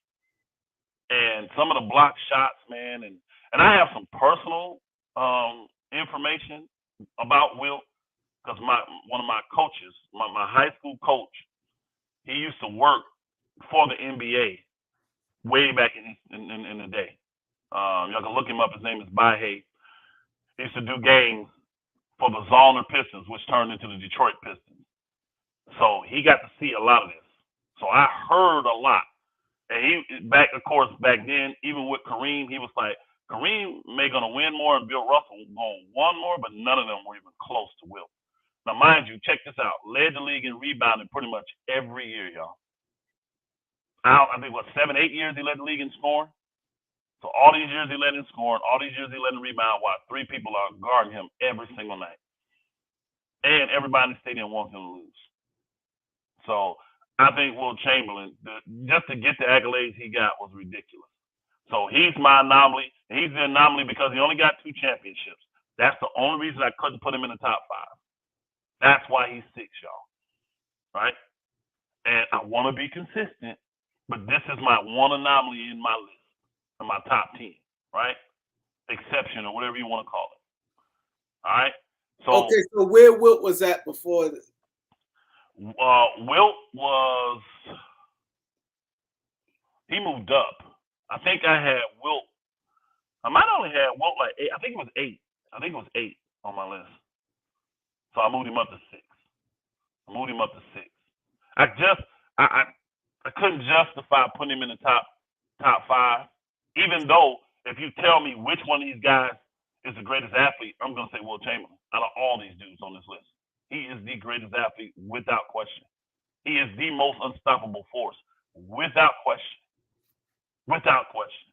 The man for his career averaged 30 points, 23 rebounds, y'all, for his career. His score. I mean, imagine the scoring records this dude got, bro. It's crazy. Only man to score 100 points in the game. I think that's sad too. Something like that. Think about this, y'all. Something like that happens in the NBA. Never even come close to that happening before. And all you get is one little picture of him holding up a sheet of paper with 100 written on it. No. Hey, think about it. No video, no pictures, no fanfare. No, we talking about celebrating LeBron going past. This man scored 100 points, and one brave reporter took a picture of him holding up. Bro, it's just. Has anybody else seen anything else when it came to Wilt's 100-point game? Nothing. So it shows to how this man was not appreciated. This man was hated. And I'm not saying Wilt did anything to help himself. He was brash. He was arrogant. He was pompous, what people say. But at the end of the day, he was dominant. And even though people tried to stop him, they couldn't. And it took the Celtics usurping the system, cheating, literally cheating, to conquer this dude. But again, that's what it was back then. So we got to go from that. Okay, number 5. We in the top 5. Top 5 all-time players from Elder. Number 5, Bill Russell. Now, Bill Russell was not even on my top 10, y'all, because I did not have respect for the era that he played in, right? I know the things that his team did. I know the things that took place in the league and stuff back there to give them an overwhelming advantage over everybody, right? But I still couldn't deny. And a shout out to Lowe, Legends of Winning, because I actually listened to Lowe. I know these young guys think I don't listen to them, but I actually do. I listen when they say something. And if they say something that makes sense, I got no problem with it. When he broke down the effect on winning that Bill Russell's defense had, I couldn't deny it. It was true. It was 100% true. Now, do I think do I think Wilt Chamberlain was a better defender than him? Yep, I do. I think Wilt Chamberlain is a far superior player on both ends of the floor. Offensively, defense. There is to me, there's nothing that Bill Russell does better than Wilt Chamberlain, in my personal opinion. Nothing. But I cannot deny the fact that they did still go out there on that court and they did win. They did win. So out of being consistent and respecting all ears, giving flowers where the flowers due. Can't deny the 5 MVPs. I see that in there, Danny Mac. Thanks. 11 rings. I can't deny all that. He is definitely one of the greatest defenders. Now, the knock on Bill Russell, Bill Russell, of course, was his offense, y'all. I mean, you cannot be the second most dominant person in the game. I mean, y'all seen some of them grainy videos. Bill Russell was a special athlete back then, y'all. They put one out the other day. He got the rebound, right? He took 2 dribbles to get to half court, gaining his speed, right? From half court, the man took 1 dribble. This is a 94-foot court, y'all. He took 1 dribble and took off and laid that. Man, everybody got out of his way like, oh, no. He was special, too, but he wasn't Wilt. And what he averaged like 18 points, though, right? I don't even know if it was that high. No, I think I believe he was averaging like 18, but I think he averaged like 18 rebounds, too. Yeah, yes, but here's the problem. Both like.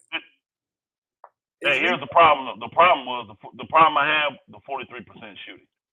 When all of your shots, I don't see any video of him shooting jumpers. I see Wilt falling away from the free throw line, spinning on the baseline, shooting stuff. I don't see Russell. I just see layups. I see dunks. That's all I see. So I don't know if he had a jump shot, but to shoot, to be that athletic, to be that fast, to be that superior than all the guys you're playing against, and to shoot 43% for your career, and Wilt shot 50-something% with 3 guys guarding him. That's you can't be elite on defense and then just kind of trash on offense. Because to me, that's trash. To shoot 43% when all your shots are around the basket. That's trash to me. So that's why he's number 5. He did get the 11 chips. I'm going to honor him and respect him. Bump how I feel about his ear. I'm going to try to keep these consistent. And that's why he made it to number 5. Do I think he's the best player on this list? Nope, not even close. But with the totality of his career, everything he did coming in, playing, coaching, the effect he had on defenses, they changed the game for a lot of stuff he did. He was a revolutionary on stuff. Basketball grew after watching him do what he did on defense. I can't deny that. I can't deny it. So that's why he's top 5. Number 4, because you said he dropped already. He was not. He came up because I had Bill. I always would say I had him between 11 and 15. Yeah, I never said where, but 11, 15. So he came up into the top 5 from being top 15. Yep. Number 4 on Elder top 10 all-time list. This person, now honestly, so I can eliminate all the speculation. My top 4 didn't change. So some of y'all already know who all these are. Number 4 is Magic Johnson. Enough said about Magic. Everything he did, coming in, winning as a rookie, being an incredible leader. I think Magic Johnson is one of the best leaders of all time. Overcoming obstacles. Magic was dominant, bro. They went to 9 out of 10 championships.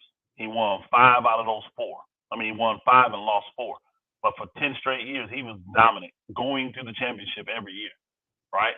And even when, like, Magic was one of those leaders where he knew when he first came, Kareem still had a little juice left. He used it. Once Kareem went down a little bit, guess what? He used James Worthy. People forget how James Worthy was the leading scorer for a little bit. Then even when they started declining, guess what? Magic just stepped up in the later 80s. He stepped up and still led them guys to championships.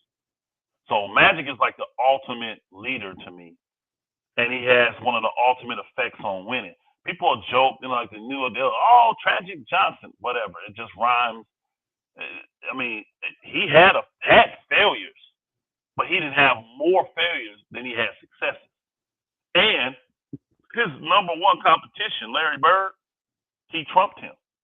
He beat him more than Magic beat him. And like I said, I don't know anybody else coming in here at 20 years old, leading their team to a championship. Mind you, Magic was in that series. Kareem went down. He had to do that on the road, y'all, against a super team in the Philadelphia 76ers. They had a super team. And he's a 20-year-old rookie. And he went in there and put a 42-point triple-double on their head to win the championship. Name me another guy at 20 years old that's going to do that to close out a super team. Oh, Magic's the real deal. So when people look and say, well, he didn't score much. No. Magic averaged 19 points a game because he made sure everybody else ate. Magic was an ultimate leader. He could have easily scored 28, 30 points a game if he wanted to. Yeah. He couldn't shoot. That's what you think. League didn't think that. So Magic Johnson is number 4. And he's been number 4, so I didn't move him. So he didn't move. Number 3 on the all-time top 10 all-time list. Number 3, Kareem Abdul-Jabbar. Can't say enough about Kareem. I think Kareem has dominated on every level. Now, some would say the inconsistencies and that by my logic, because I value winning more than anything, that Bill Russell, since he's in the top 5, should be my GOAT. What they do is close their ears, because I don't say winning is everything. I say it's important, though. And once you get in the room, it's going to be considered. It's not going to be the end-all, be-all, but it's definitely going to be high up on my list. All of these guys are winners. They all have at least 5 championships. That puts them in an elite category, in my personal opinion. So, Kareem, y'all know his story. I don't have to go through all the stuff Kareem did. Got 6 chips. Huh? Now, a lot of people say that Kareem, they will knock him because, he didn't win until he got Oscar and what's the name, and then he didn't win without Magic Johnson. Kareem still did his role, y'all. Because even if you're a superstar, you still have a role to play. You got to score points. You got to play defense. You got to rebound. You got to do whatever. And Kareem still did it, and then you can't knock Kareem's longevity. A lot of times people want to knock it and say Kareem was this and that. Kareem was still getting it done. Go look at the amount of games that Kareem played at the end of his career. He was still getting 78, 79, 81, 82 games in, y'all, when he was 36, 37, 38. And mind you, Kareem, this is the thing. I heard, I don't remember who said it, right? But I heard someone say that, I think it was Shaq, that when LeBron gets the all-time scoring record, that makes him the GOAT. I think it was Shaq said that. I would totally disagree with that because he never said Kareem should be the GOAT when he got the all-time scoring record. He got the same accolades. He got more. He's got more. He's got more accolades. But he's never been considered the GOAT. And he kept this record, how long? 40 years? 40 years. Half an NBA existence. He has owned this record. Now, I'm happy LeBron going to break it. Congratulations to him. But those players don't give Kareem the GOAT because he passed it. And Kareem was one of those players that people say, well, he needed someone to help him get what he got because he got to get past to him, this, and that. Kareem was a good player, y'all. Y'all go pull up some of them old videos. They be talking this 1v1 stuff, right? They used to do 1v1 back in the day, y'all. Back in the 70s. Go look it up. Kareem used to destroy everybody. They got the films, y'all. Go pull them up. They got the films. Kareem used to destroy all these dudes in 1v1. hitting jumpers from the corner. He used to kill him. I saw him destroy Dr. J, y'all. I felt bad for Dr. J. I literally did. I felt bad for Dr. J. I felt bad. I was like, bro, you don't want this on TV. Kareem is embarrassing you, bro. So also, people don't realize he was dominant in high school and college too.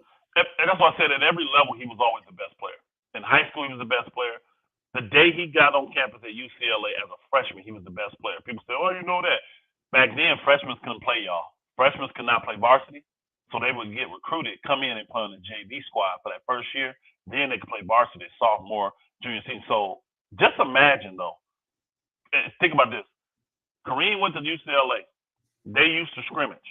His freshman team would scrimmage the varsity. Mind you, UCLA won. How many did they win in a row, Kareem? UCLA won a lot. That team that he was destroying, because Kareem's freshman team used to dominate the UCLA varsity when he was a freshman. They couldn't stop Kareem. Nobody could. And that team went on to win the national championship hands down without Kareem. And I think he won all 3 years he was there. Right? All 3 years he played. He won all 3 years there. Came into the NBA, wasn't around but a couple of years, and he won with Milwaukee. So Kareem has always been the best player. He's been the most dominant. Again, another guy that because he was Muslim and he was a little aloof with the media and all that, nobody liked him. Nobody cared for Kareem. They didn't care for him. So this is why he's not up on a lot of people's lists. And you know what? Somebody made a good point. They said that's good that Bron passing the record, but they said if you imagine if Kareem came straight from high school. That's the point I was saying that too. Yeah, that's easy 10,000 points, easy. But what he was doing every year, because Kareem came in the league averaging 30, y'all. In the league averaging 30. So he would that been a whole nother 10,000 points he had. That if he could have done that back then, that record would still be standing right now. Because it'll be 45, 47, 48,000 points instead of 38. 38 is stupid, y'all. Don't get me wrong. What LeBron is going to do is it's the epitome of consistency. And I'm gonna go back to LeBron real quick. That's one thing I do have a lot of respect for LeBron. The man is just consistent. What he averaged in high school, he averaged when he first came to the league. What he averaged when he first came to the league is about what he averaged when he started winning chips. What he averaged when he started winning chips is what he averaged now at the end of his career. He's pretty much been a 27, 7-7 guy his whole entire basketball career. When you go look at the numbers, a couple of them be a little low, but I'm telling you, that's what he's been. So he is a model of consistency. But Kareem was the first example of that. Kareem was a great example of that. Because Kareem, didn't he win, ain't he the oldest guy to win MVP, Kareem? I think so. And he went in there 37, 38 years old, something like that, 36 years old, something like that. He's the oldest guy to win MVP in the league, y'all. So we can't say that Kareem's numbers totally fell off. So that's why I have Kareem number 3. Now, number 1 and number 2, you already know who they are. You already know who they are. Number 2 on the all-time NBA top 10 list. Kobe Bean Bryant. Kobe Bean Bryant. I'm going to do 2 and 1 at the same time because it don't make sense to keep going like this. Kobe and Michael Jordan. They, so far, will be number 1 and number 2 for me all time. From what I've seen from them, the things that they did leadership-wise, both of them were jerks. Nobody liked them in the beginning. Now, Kobe kind of got liked towards the end when he was 24 and matured a little bit, but nobody liked Jordan when he played. Them players didn't like him. They didn't. But guess what? He led them in such a way to get the results that he wanted, which was championships. I watched a video here recently where Jordan was saying, man, who cares about stats? This is Jordan saying this. Who cares about stats? Stats is something that comes from the hard work you put in. But I ain't going to be thinking about that. I ain't going to be thinking about stats. If I put the work in, the stats will come, but the chips will follow. And that's what I put the work in for. So Kobe number 2 to me, because I think him and Jordan are the 2 best players I've ever seen with my eyes. Of course, they both have been great winners. I mean, Kobe, he dominated the 2000 era. From 2000 to 2010, he went to 7 championships in those 10 years. Won 5 of them, only lost twice. He had way more successes than he had failures, right? I like the fact that Kobe was a big time overcomer. He didn't, even though he was an ultra talent, because he did something that nobody else had done before. There had never been a guard that had came to the NBA out of high school. All the people that had came to the league out of high school, to my knowledge before then, were all big men. They were all big men. Kobe was the first guard to do it. So, and to go through that, go through bad coaching, go through ownership being cheap and not putting good players around him, wasting a lot of his prime years, all the obstacles that he caused. I mean, the Colorado thing, he caused that. Snitching on Shaq, he caused that. But he still rose above all that and still focused and still got it done and led guys to do it. Paul Gasol was considered soft before he played with Kobe.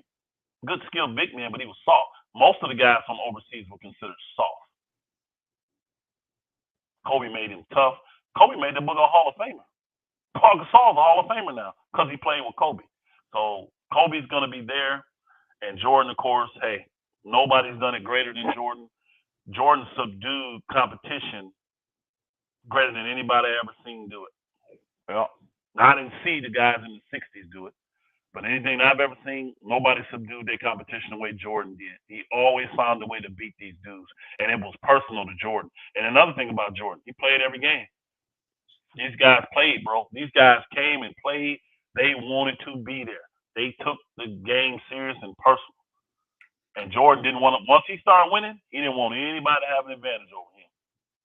So even when he had a little shortfall, and what was that, 95, when he came back and played those little 17 games, he didn't get to, they lost to Orlando and all that, what did he come back that next 3 years and do? Dominate.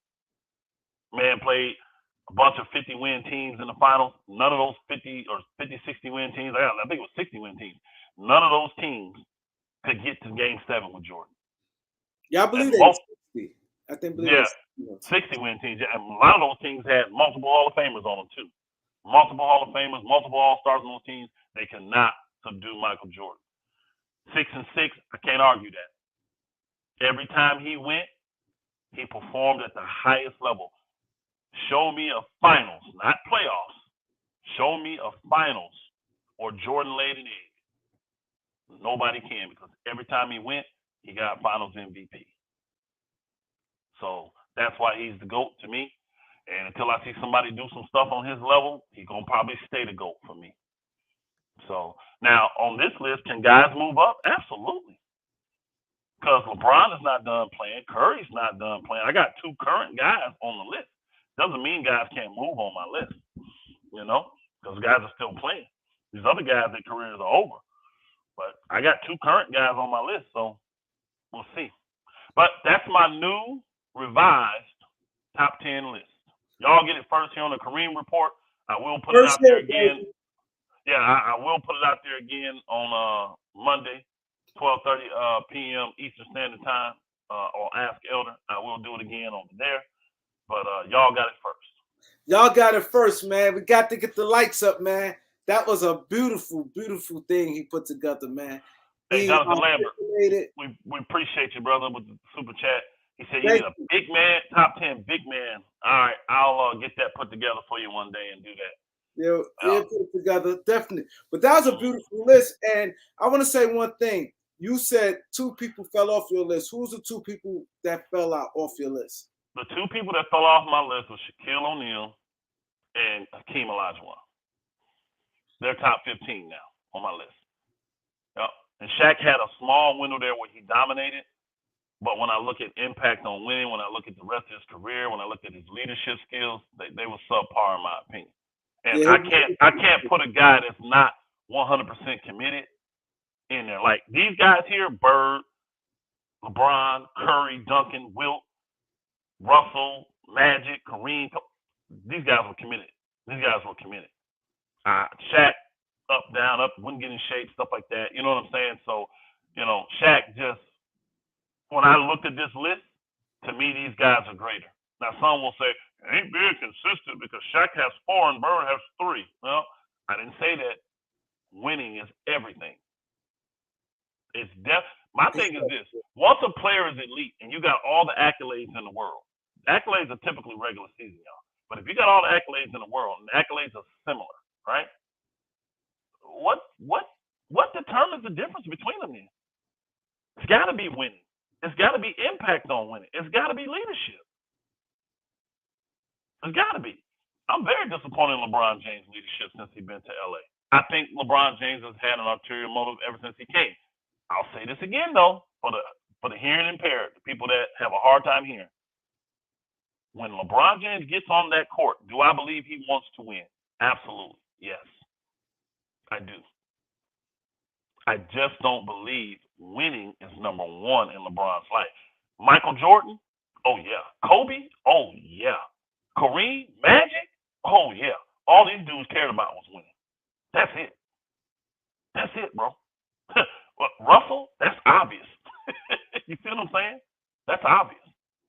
So, who knows though? LeBron win a couple more chips. Hey, that can chips can change it. Chips and how you win them. Curry, remember I told you? I kept telling everybody Curry moved up. I didn't tell everybody where. Curry's moved up because he overcame and he did something that a lot of folks came to him about and said he couldn't do. I respect Curry for that. And when I put his resume up in the short time he's been in the league, 13 years, against LeBron's resume, he's been more dominant. He's been more dominant. Now, you'll say, well, LeBron 20 years and dominated, blah, blah, blah, blah. You'll say that about the regular season. Okay, I don't hold a lot of stock in that. You need it to get to the postseason, but I don't hold a lot of stock in it. So, that's fine, Tron Force. That's fine. You don't have to agree. Hold on, we got a new subscriber, Pookie Man. Thanks, bro. Salute, Pookie Man. Thank you, 12. bro. A new subscriber. That's what we're talking about. Get that subscribe. Hit that like. Hit the super chat. Hit the cash app. I had Curry. Somebody asked where I had Curry. Curry is number 8, y'all, on my list. He is number 8. Yeah, he's number 8. And I put him above Bird because Curry has subdued what a lot of people say is the GOAT. You get a lot of people that love LeBron think he's the GOAT, which is fine. That's their opinion. Well, Curry beat him 3 out of 4 times in the championship. See, Bird won, and he beat Magic, but Magic beat him more. You see what I'm saying? That was his biggest rivalry. I would have to say LeBron James' biggest rivalry has been Curry. Will we not? Yeah. And Curry's dominated him. Curry's dominated him. 3 out of 4 is 75%, y'all. That's domination. He has dominated him. And he's won on all the different levels. He led him in the beginning. Then he regrouped after he lost, brought in old boy. Everybody got mad at him for doing that, but he stayed within the rules and did it. Nobody got mad when LeBron loaded his team up. Nobody did. Yeah, they did. Don't get mad at him. So Curry beat him at his game. And then after that, when they said, well, you don't have KD, you're not going to win anymore. And you can never win a finals MVP. Well, he came right back and did it. That's leadership. That's overcoming. And he do all that without running his mouth. He do all that without telling people he's the GOAT and I'm this and I'm that. He just go out and get it done. He just goes out and get it done. So the list again: Michael Jordan, Kobe Bryant, Kareem Abdul-Jabbar, Magic Johnson, Bill Russell, Wilt Chamberlain, Tim Duncan, Stephen Curry, LeBron James, Larry Bird. That's Elder Rufus' top 10 all time in the NBA. Yeah. So the player choice really gonna be interesting because you know, a lot of people probably gonna challenge you on that. Well, this is what I'm gonna do. I'm going to start it with this. So I already know all the questions gonna come about this list. And again, it's a subjective list. It's my opinion about players. I'm not obligated to make you feel comfortable about my reasoning. Think about it. That's the thing about because guess what? The only people that's gonna come at me is LeBron James lover. That's it. So how about this? That's it.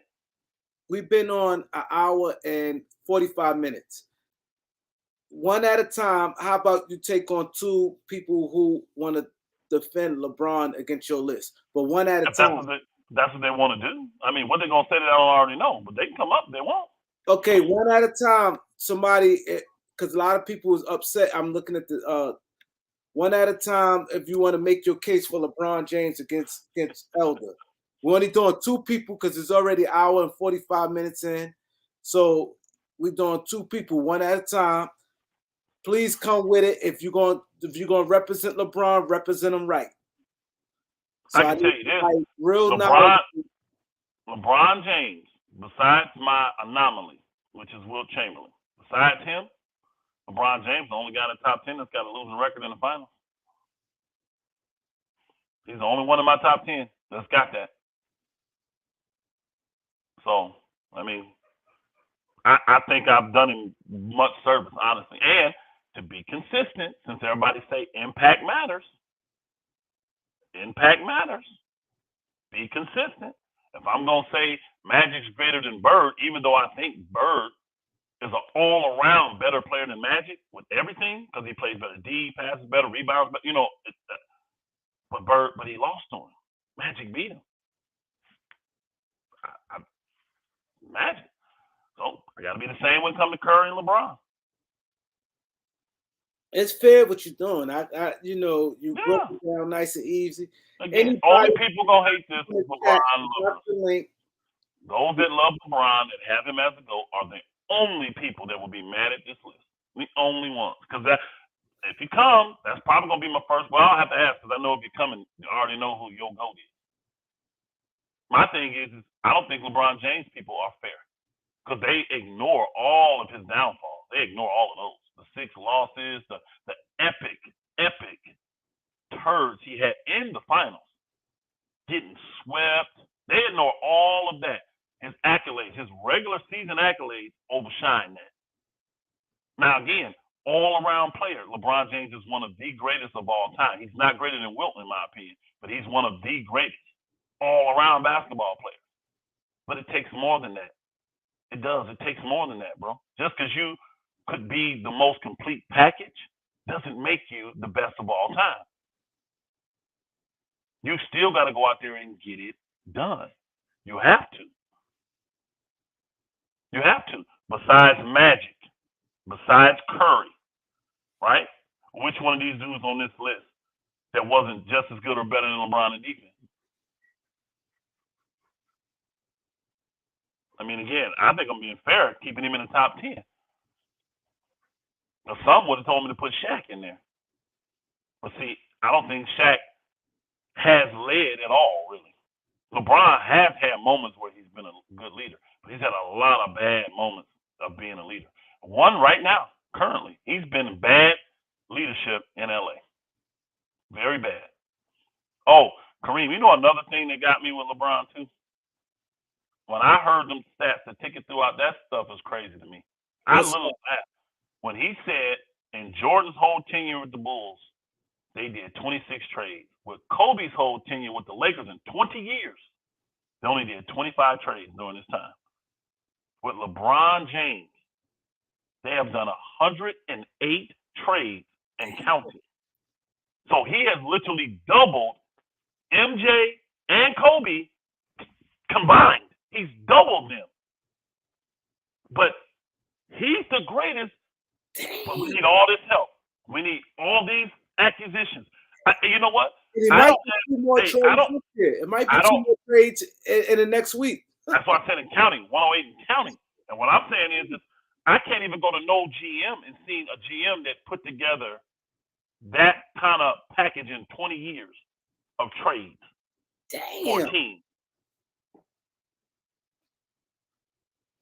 Loyalty and longevity matter, you know? It does matter.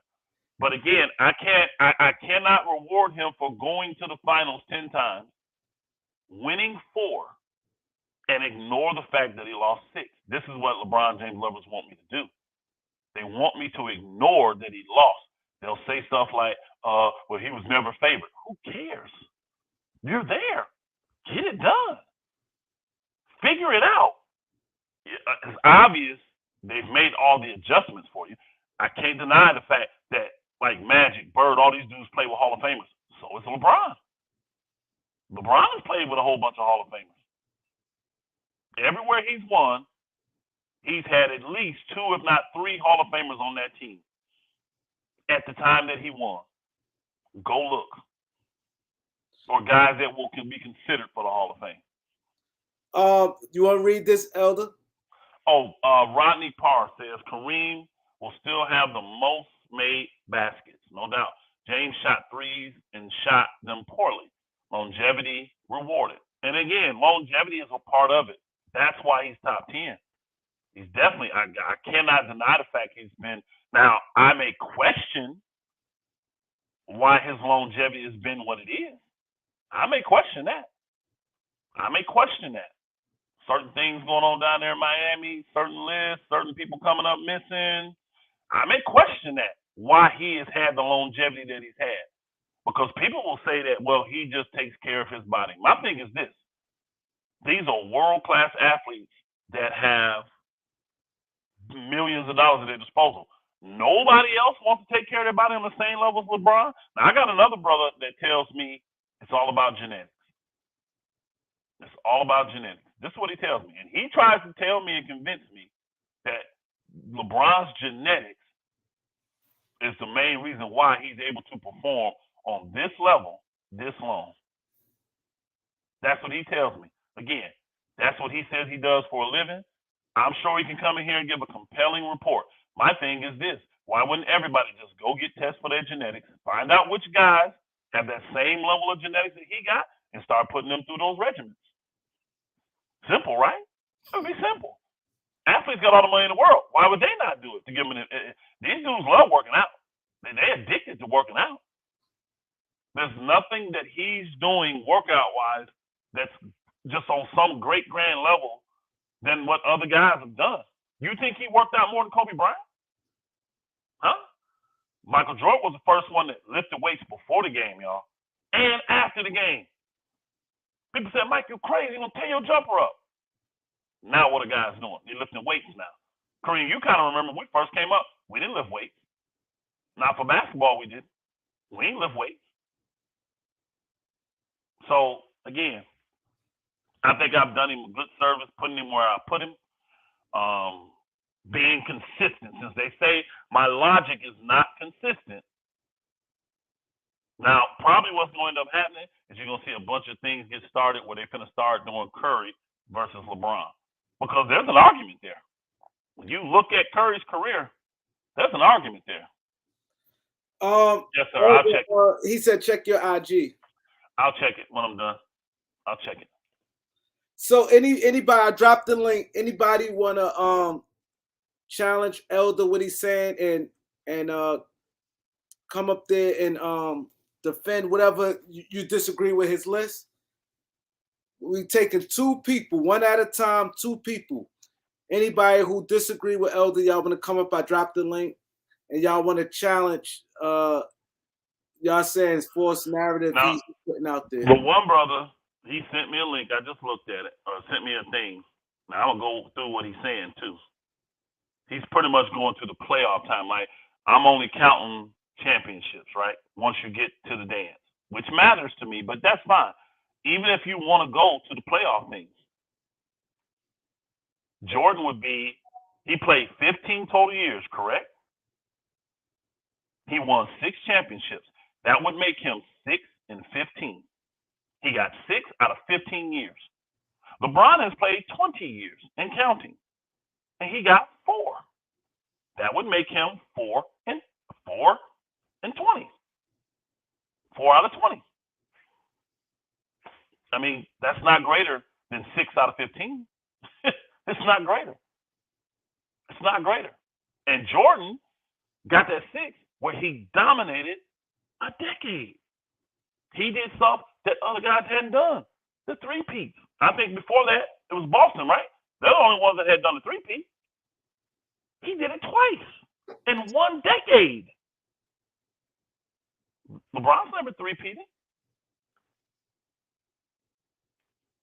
I mean, again, you can count the total amount of years and say, okay, well, they lost in the playoffs. That count. Cool. Let's do that for LeBron, too. He's been here 20 years. 20. And see what they want to do. I think what he tried to do, he tried to count Jordan's playoff appearances. And see, LeBron got some duds in there because he didn't make the playoff his first 2 years. You ain't slick with it, bro. He didn't make the playoffs his first year in LA, and he didn't make the playoff last year. So that's what you want to do to try and lessen it. No. It's still going to be the same. Because he's still going to be 4 out of the 16 years he went to the playoffs. And Jordan is going to be 6 out of the 13 years he went to the playoffs. That's still greater. I don't understand y'all logic on this. I want to see your logic. You And know, read again, the chat. I mean, super chat. oh yeah, I'm sorry. Take 5 with Todd. Appreciate you, my brother. Appreciate you. Appreciate the support. Now, hey, y'all been coming through heavy. We appreciate y'all supporting Kareem like this over here. He says, I'm going to say what we're all thinking. The Rui trade was a loss for us. I don't think we're all thinking that. He scored 7 points today. That's awful. None was what we needed. Hey, I mean, you thinking that, Kareem? Are you thinking that? I'm not thinking that either, bro. Off game, but nah, I'm not. We're not all thinking that. Rui is good. He a good mid-range shooter. He don't take bad shots. Yep. He know where to be at on the court. I can't. He's good. I like the addition, the Rui. Me too. We just didn't have nobody. No room for him. I'm surprised. No. I really thought people was gonna come up here and really take that. They're not. Because again, there's really nothing they can say that I don't already know. Now, my man Ty, I'm a little perplexed because you think everybody's thinking that. I'm not sure why. And then you said none is what we needed. Why is it that we needed none is what I would like to know. Because we already had a bunch of small guards that know how to score. So why is it that we needed none? What is it that none brings to the table that the Lakers need? I think the Rui trade was great because we got bigger. I wanted to wing, but Rui also got in there. Remember I said we could use a backup 4 too for AD. Rui is actually that guy. Mm-hmm. And he can play small ball 5. He's thick. He's athletic. He's thick. He's strong. So he feel a need. I still think we need a wing. They can play defense on some of these other. I still think we need that. Because Rui can't play the threes. Not the elite threes. They'll tear him up. Yeah. Jerry King back in here again. Back at it again. My brother. He said the problem with this argument is that Jordan had a great team every time they went to the finals. The Bulls is in the combo of best team of all time. Bron never had that. Bron's had to scrape more. Hey, Jerry King, Bron has had 108 trades done for him since he's been in the league. Every time I gave these stats, see, this is what I mean. We ignore this. Bron, every time he's won, he has had multiple Hall of Famers on the teams with him when he won. Some of those years when he lost, injuries, all that, I get it. Still a loss, though. I don't take it away from Magic when he lost. I don't take it away from Magic had a bad series. That's why they start calling him Tragic Johnson. He got it, but he overcame it. You don't have a bunch of that with him, though. You don't have multiple occasions like that. Bron did have that. Y'all are blind. It's sad. This man is playing with Hall of Famers. He's playing with multiple Hall of Famers, multiple All-Stars. Do y'all remember how many world champs and how many Hall of Famers on that team when the Lakers just won in 2020? But let me say something about that Bulls team. Them guys was garbage. Winnington, all their centers was garbage. They was old. Ron Harper played on one leg. I agree. Armstrong wasn't that good. Jerry King, I agree with your statement when you said the Bulls had great teams. They did. And a team, one of the benefits is when you can get guys to accept their roles. I don't agree with Kareem when he says these guys were garbage. Not garbage, but they had roles to play. They had roles, and they played their roles well. Some of them was back then. You know this, Kareem. Some guys' roles was just to use their 6 fouls some nights. No, but the point I'm making, because I see where he's going with it. He's saying like the players. He not saying how they connected. If you look at all them guys, Winnington, Cartwright, and them at that stage of their career, them guys averaging 4 to 5 points. They wasn't. If you ain't look at their roster and look at them dominant. Well, like they played their roles, but they wasn't. They wasn't great. All the greats on this team played with Hall of Famers, played with perennial All-Stars. They all did. Some just figured out how to win more than others. I'm not taking everybody on this list played with multiple Hall of Famers, perennial All-Stars, all that stuff. They just figured out how to win more. That's it. Y'all want me to give him credit, but not take away for the bad. Don't work that way. I'm not going to ignore it because it's history, and you shouldn't ignore it.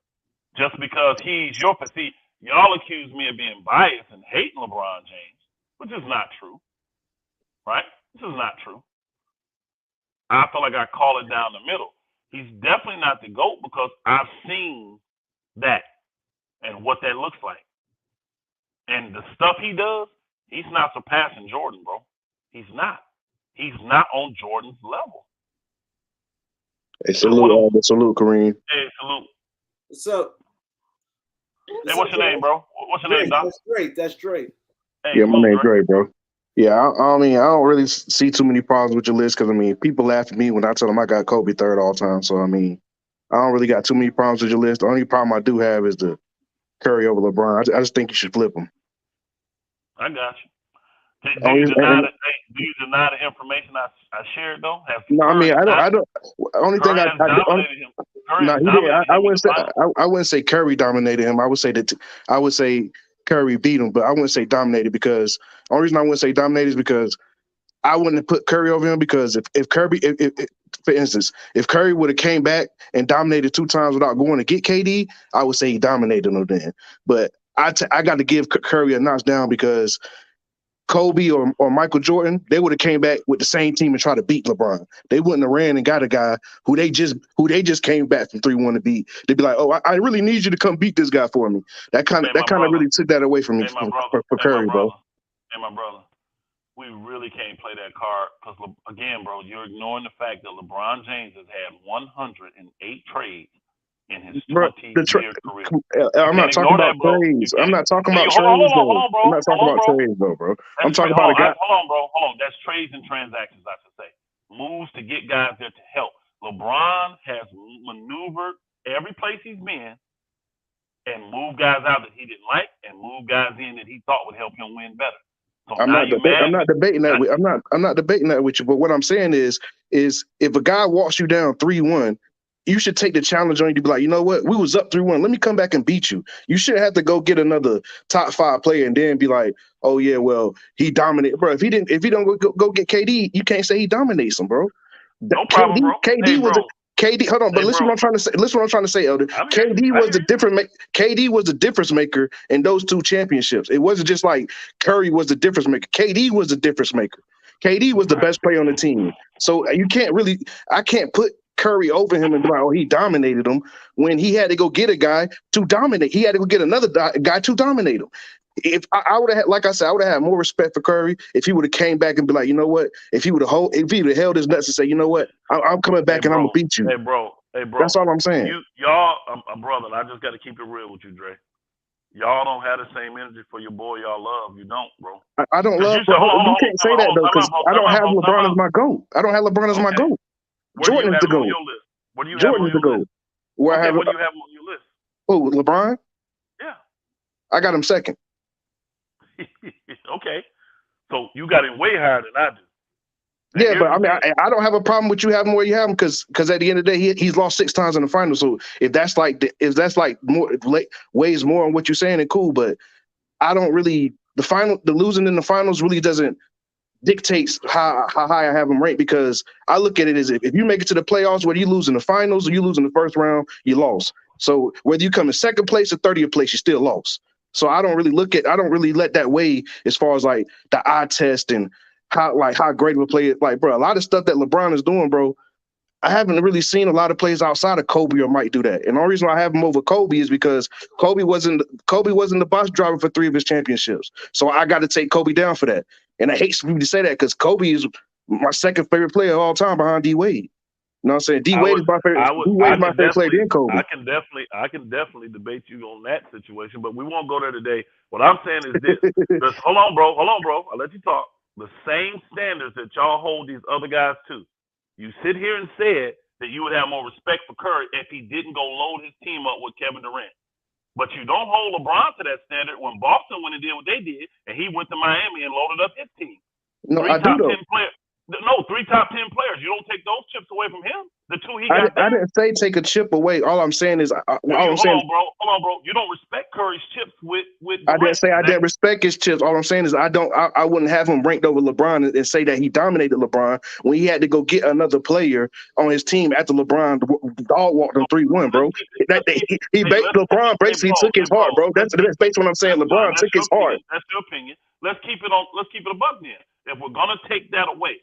Let's take Durant away. I'm not taking it away. I'm just saying you're overvaluing Curry's dominance is all I'm saying. That's all I'm saying. You overvalue his dominance. Bro, I'm not overvaluing. That's all I'm saying. No, bro, I'm not, because the brass tacks is this. What is the facts? Y'all want to talk about stats all the time, right?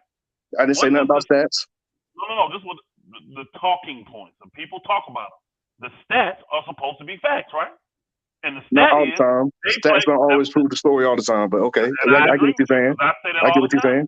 And in this context, when I look at when they played, doesn't matter who they had in the court. To me, they got there. When they played, Curry won 3 out of the 4 times.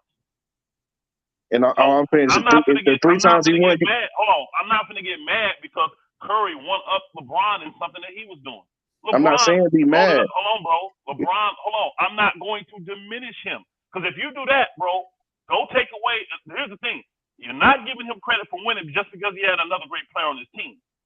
Don't give LeBron credit for having all those. That's not what I said, Elder. That's not what I said. I didn't say I didn't give him credit for winning. I'm sorry, brother. If you listen to what I'm saying, what I said, all I said was LeBron beat him 3-1, and then he went and got KD. That had to take something away from him, Elder. If you're going to sit here and say LeBron stacked the deck and say that you have to take something away from LeBron, you got to do the same thing for Curry.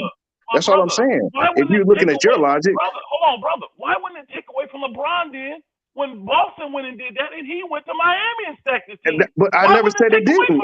But you said that. I never said that. Okay, bro. No problem. That means you look at LeBron with 2 rings. I look at LeBron what? With 2 rings.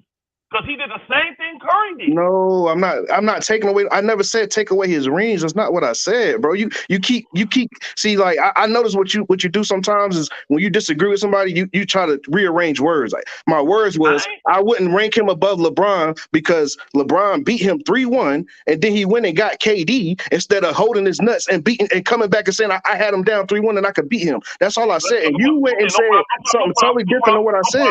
All I'm saying, that made me. Let me see if I got it right.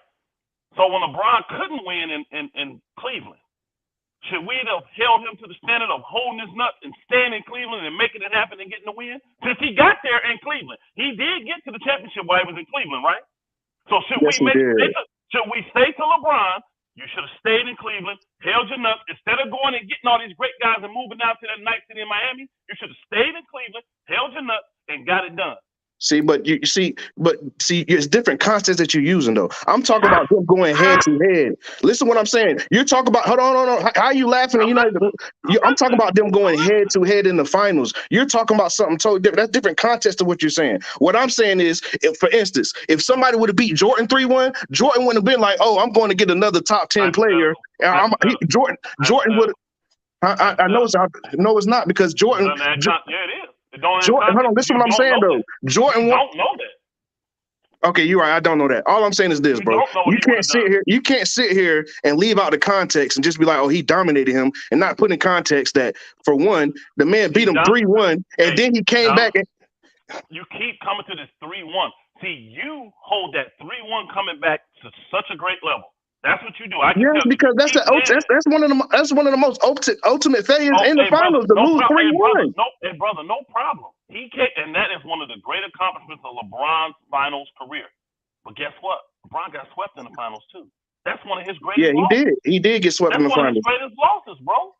He did get swept in the finals. What you are doing, bro? You are saying Curry should have held his nuts. So why wouldn't somebody tell LeBron, "Don't leave and go to Miami. Don't do all these trades. Stay, hold your nuts," because you're mad because they added someone to their team. that helped No, them bro, it's beat different LeBron. context because the Cleveland Cavaliers weren't putting the right type of talent around him, bro. They were putting an old Shaq, old Antoine Jameson. Hey, They let me was ask you, failing. That organization was failing him, bro. My And for you to act like you don't brother, understand that is my crazy. brother, I do. Hey, brother, who do I have second on my list? You have Kobe second on your list, bro. How are you gonna tell me I don't understand it? Did not the Lakers put trash? Then you will understand that what you're saying is different context, bro. Elder. Hold on, bro. Did not the Lakers put trash out there with Kobe during his prime? Yes, some years they did. Some years they did, yes. He had to hold his nuts and force the organization to get him the talent that he needed. And guess what he did? He stayed, went and won in LA, and brought in talent that at the time was not even Hall of Fame talent. And that's why I have him third on my list. That's why I'm having third on my list. Because that's what he did. Hold on, bro. Kobe held his nuts. He stayed. He endured through the Lakers not putting teams around him. Yes, he stayed I'm not debating you on that.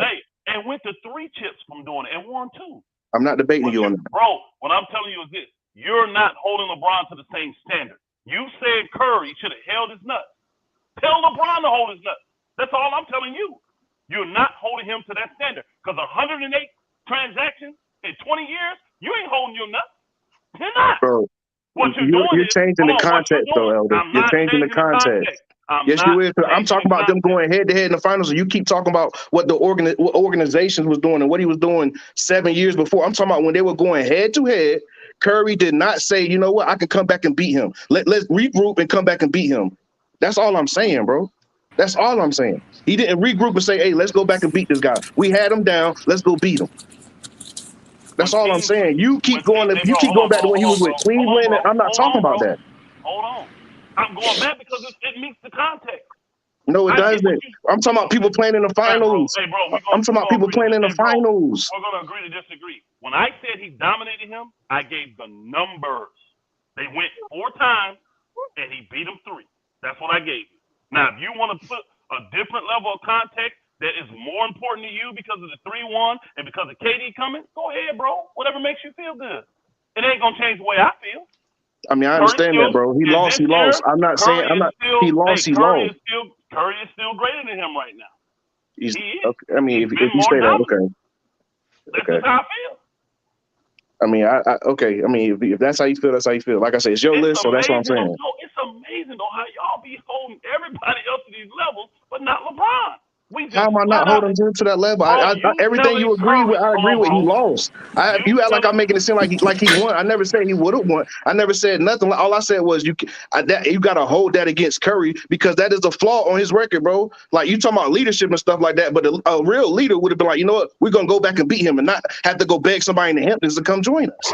So why did LeBron not do that when he lost the last time in Miami? Why did he have to go back? See again, you won't hold him to that same level. I'm not, but hold on. But what you're trying to do is you're trying to get me to say LeBron should have stayed in Miami. I'm not going to say that. Bro, it's not the same context. I'm talking about them facing each other in the finals. Hey, bro, my second person on my list is Kobe. I respect his loyalty to the Lakers and his grind and saying, you know what, I don't have to go do all that. I'll stay right here. All these guys want to play with better players. It ain't a guy in this league that don't have these kind of conversations. I'm not saying they don't. You keep switching the topic, man. I'm not switching the bro, y'all. It's just hard. I can't. You are because you're trying to make it seem like I'm covering up for LeBron, and I'm not. I never see that. I never once came up with an excuse for LeBron losing, bro. And you're trying to make it seem like I am. I never once said that. I never once said that him going to Miami wasn't a flaw move because it was. Him going to Miami was a flaw move, but I never brought that up. That's not what I'm talking about. You keep trying to tell me what I'm trying to do for LeBron, and I never said none of them things. You're putting words in my mouth, Elder. I never once said that.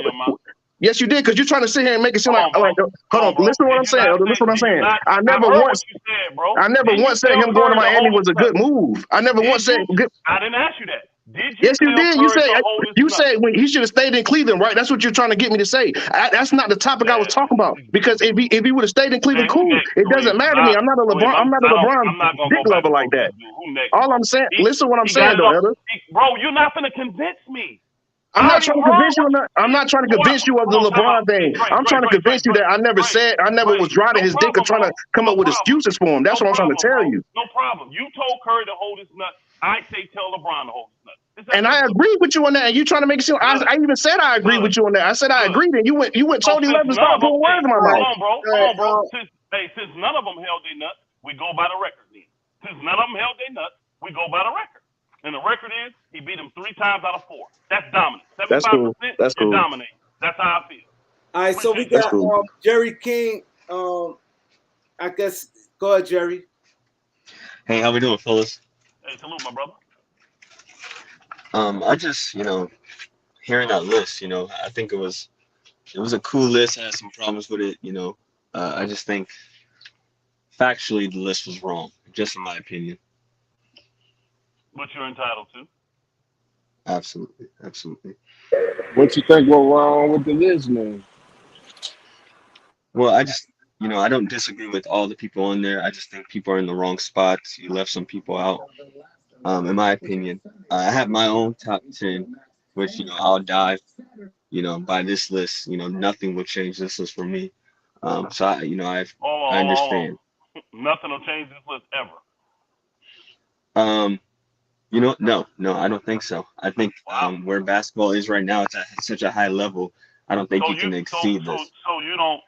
That I already know where you're going. Then you got to have LeBron because he's currently playing, and you must have LeBron as your GOAT. Correct? No, I do not. So he can't move up on your list. Then where is he at on your list? Second? He is 6 on my list. Okay, let's hear your list. I like to hear your list. Absolutely.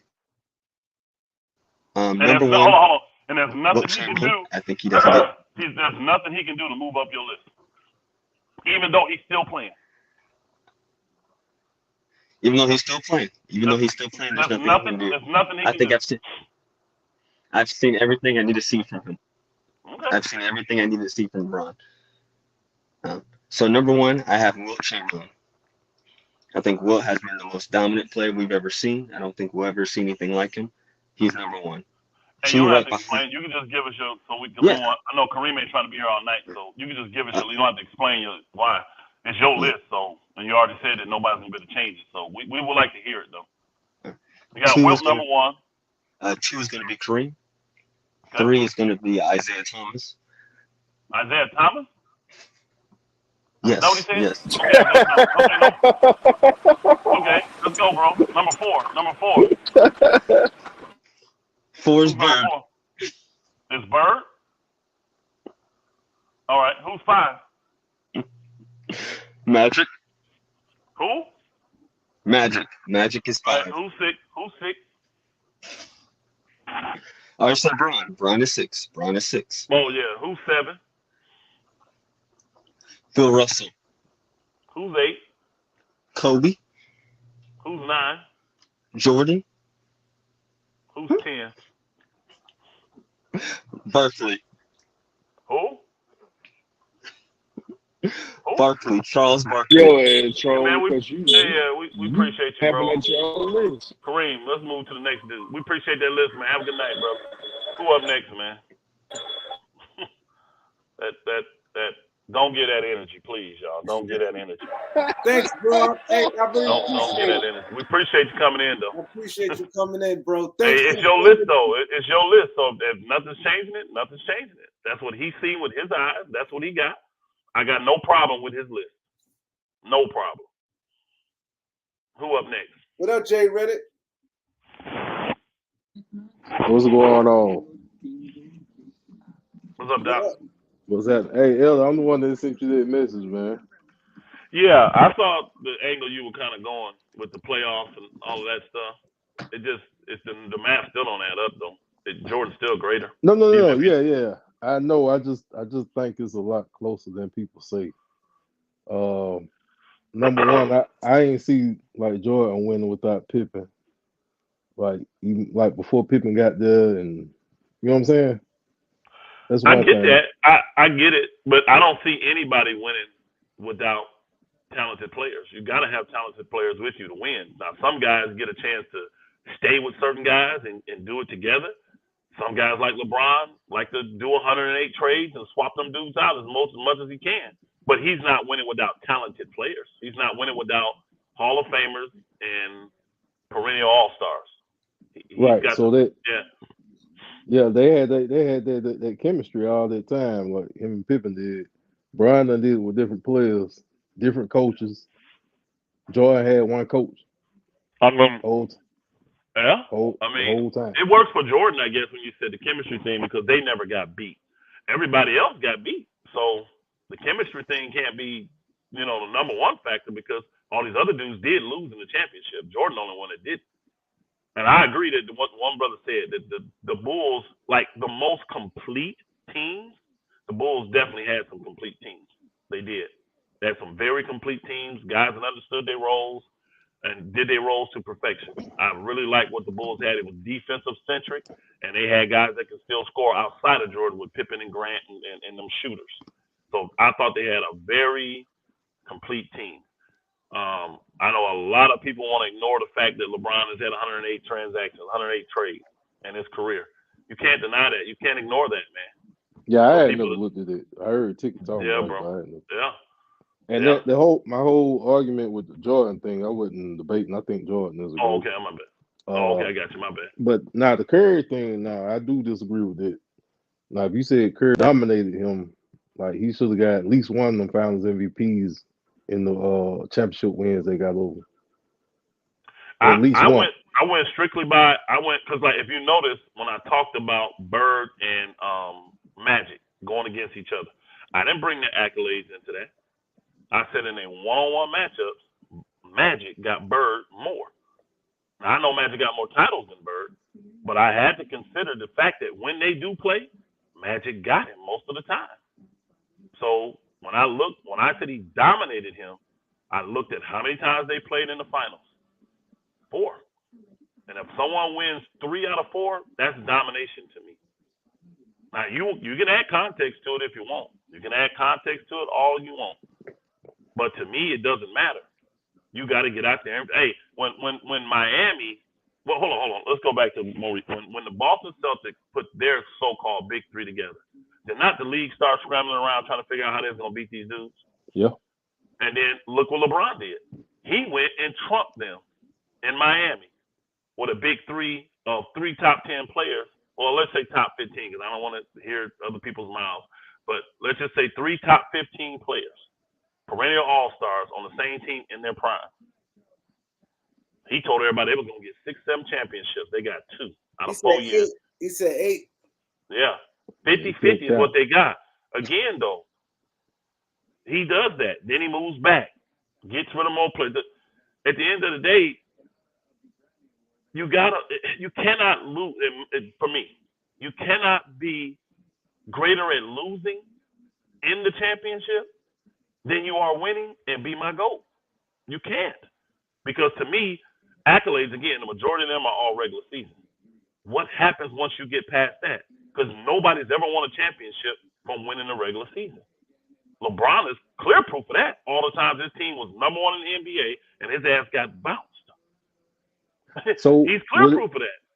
Would it have been better if he lost in the first round versus losing them in the championship round? To me, this is me, though. This is just my opinion. If a team gets swept in any level of the playoffs, what that tells me is that you didn't belong there. That's me, though. That's just my personal opinion. If you can't get one game from a team, that tells me you didn't really belong there. That's just how I look at it. Now, for me, I'm not going to lie. I would much rather, for me, I don't want to make it all the way to the championship game and then get embarrassed like that. I'd rather bow out in the first round and get swept. If I'm going to get swept, and some people take the chance for that. Because, see, I don't put no stock in just getting there. If I'm getting there, I want to win. And it's going to be devastating if I don't. It's going to be devastating.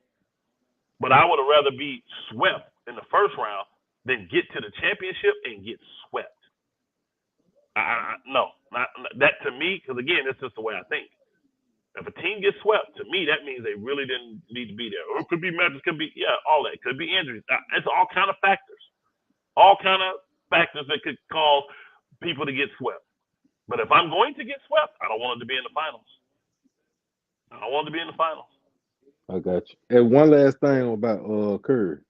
So what was Golden State record that year that LeBron beat him? That was the 72-9 team, right? Well, 73-9 team, wasn't it?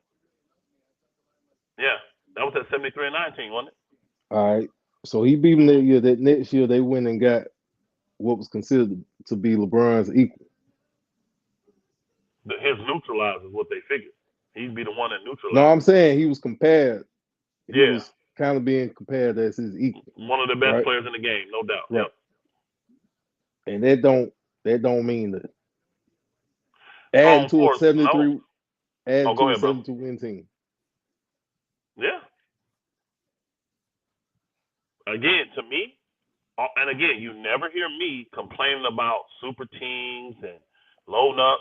If I don't have a problem with the Celtics and the Lakers and Philly and all these teams, the old Boston doing it, I can't have a problem when the players do it. I can't. I don't mind the players having control. My thing is, they just want to up him. LeBron went to Miami. He won up Boston. That's why they only got one chip. Now, Kobe was the main factor for that. It wasn't LeBron, but Kobe was. But he still won up them when he went to, what's the name, in 11. And all Golden State did to me was one up LeBron and what he did. They didn't break no rules. The man was a free agent. They had the cap space to sign him, and they did. So now we got to grab our nuts though, and that's what I'm saying. Nobody told LeBron to grab his nuts when things were hard, right? In Cleveland, when things were hard, nobody told him to grab his nuts. Right. Nobody told him to grab his nuts in Miami when things started to get hard, and obviously it wasn't gonna go the way he wanted it to go. Nobody told him when he went back to Cleveland, grab your nuts, LeBron. Stay here and figure it out. Nobody told him that. But when it comes to Curry, he should have grabbed his nuts and not brought Kevin Durant. Again, I look at Kevin Durant more than I do Curry now. I don't know no player in the world that's not going to add that player to their team if they want to come. I don't. Kevin Durant's the weak one to me. I would not want to join that team. Not if they beat me. I want to beat them dudes. So now I know this would never happen, but if say LeBron, KD joined the Lakers right now, LeBron got 3 more chips, he got 7. None of that means that they I didn't say that. I didn't say that. Remember, I said I got 2 current players still in my top 10, so my list can change. That was that other dude that said his list can never change, which I think that no, list not your list. It's not. It don't go against LeBron's legacy. Oh, absolutely, bro. If he's 7 and 6, that's better than being 4 and 6. No, absolutely. Against it by joining, like he get 3 more with KD. Hey, bro, honestly, not to me, because I ain't mad with what LeBron did. I'm actually happy he went to Miami. I think everybody needs to get out of their hometown. So I was not mad. And again, though, from being affiliated with an agency, sports agency, and being a recruiter, I saw what a lot of guys went through, bro. I saw what a lot of guys in the 90s and stuff went through. It was hell for a lot of those families, bro.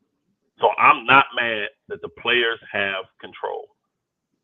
The thing I don't like is the superstars that have control of this stuff, they're not representing the league right. Because those other guys that had control back then, they played every game. They represented the league right. They sold the product. There was no question about the product back then.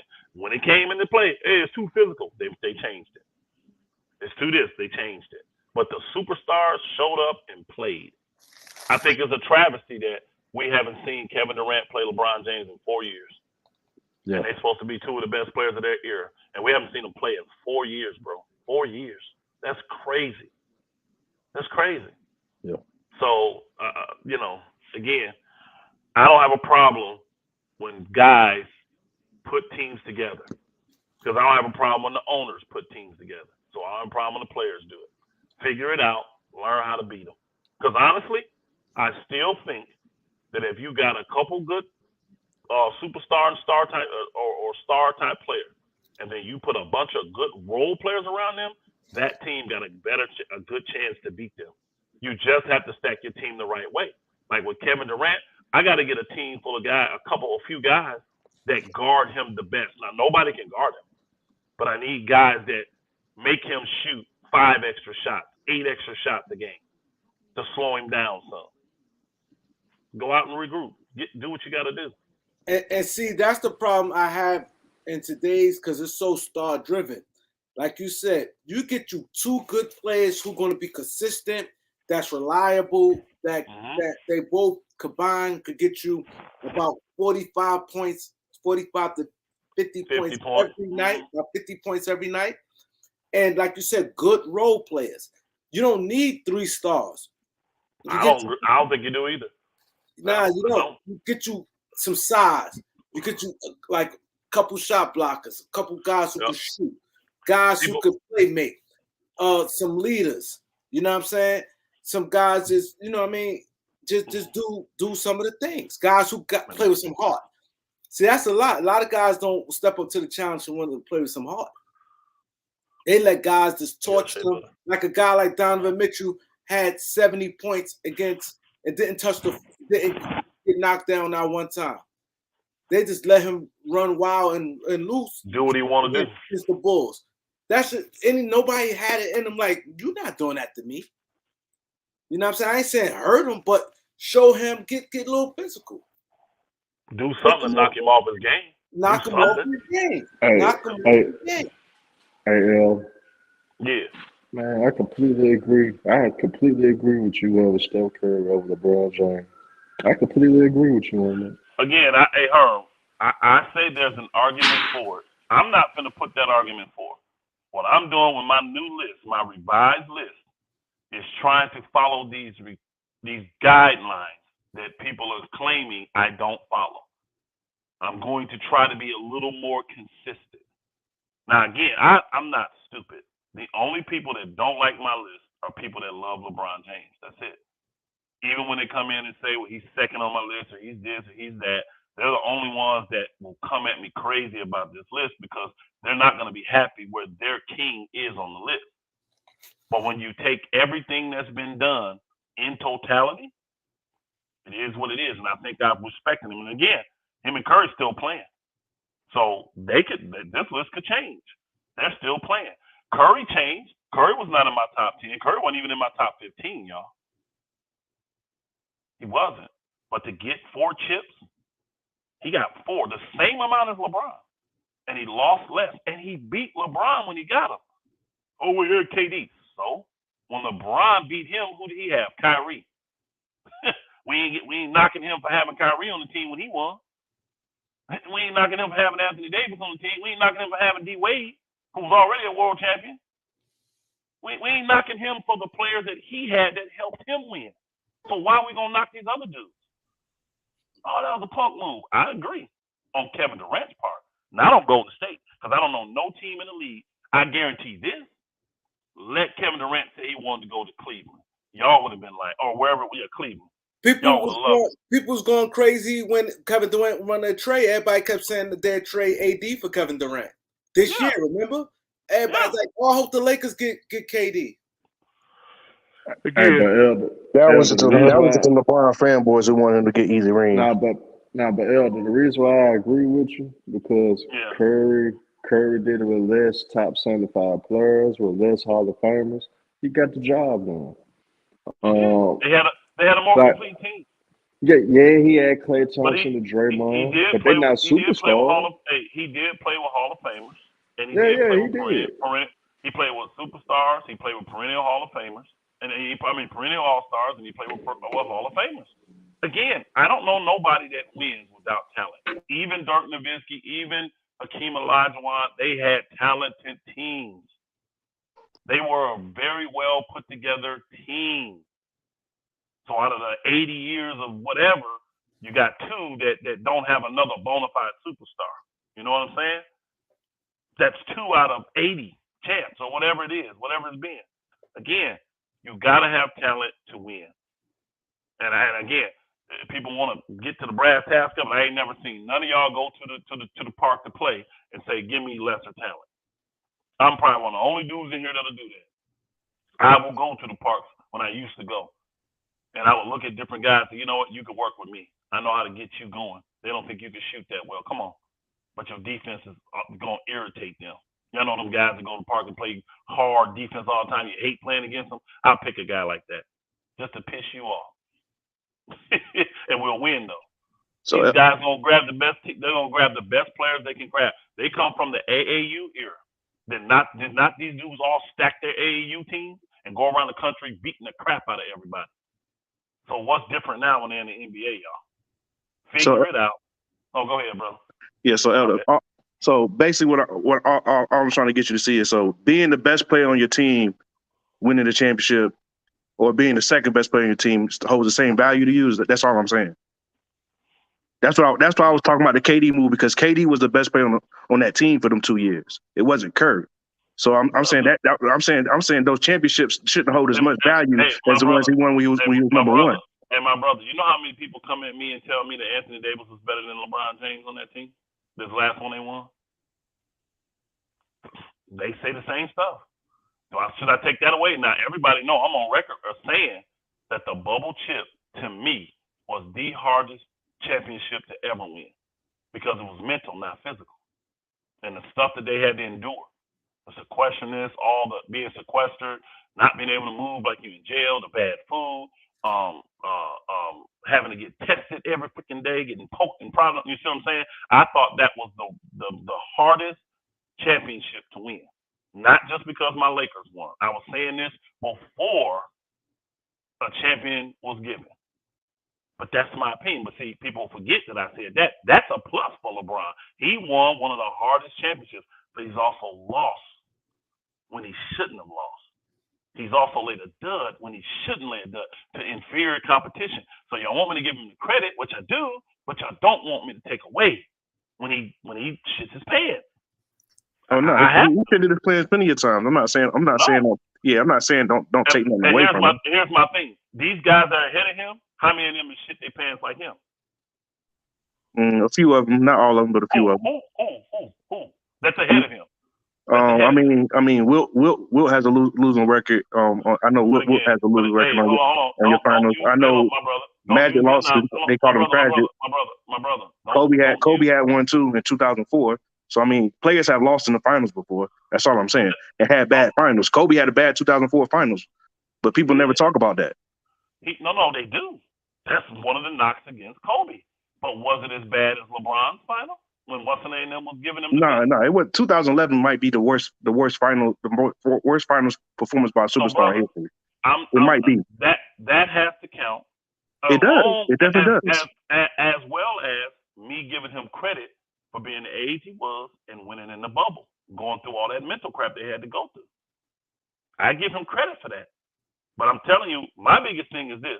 If you are the greatest, you're going to figure it out. I'm not going to have to make excuses for your losses. See, guess what? With Jordan, what losses do I have to make excuses for? I'm not making excuses for his losses. All I was saying about the Curry thing was he wasn't the best player on his team. Like, for instance, Michael was the best player on his team. Magic was the best player on his team for them championships. Like, so I'm saying, not every one of them, because he didn't win that Finals MVP in all of them.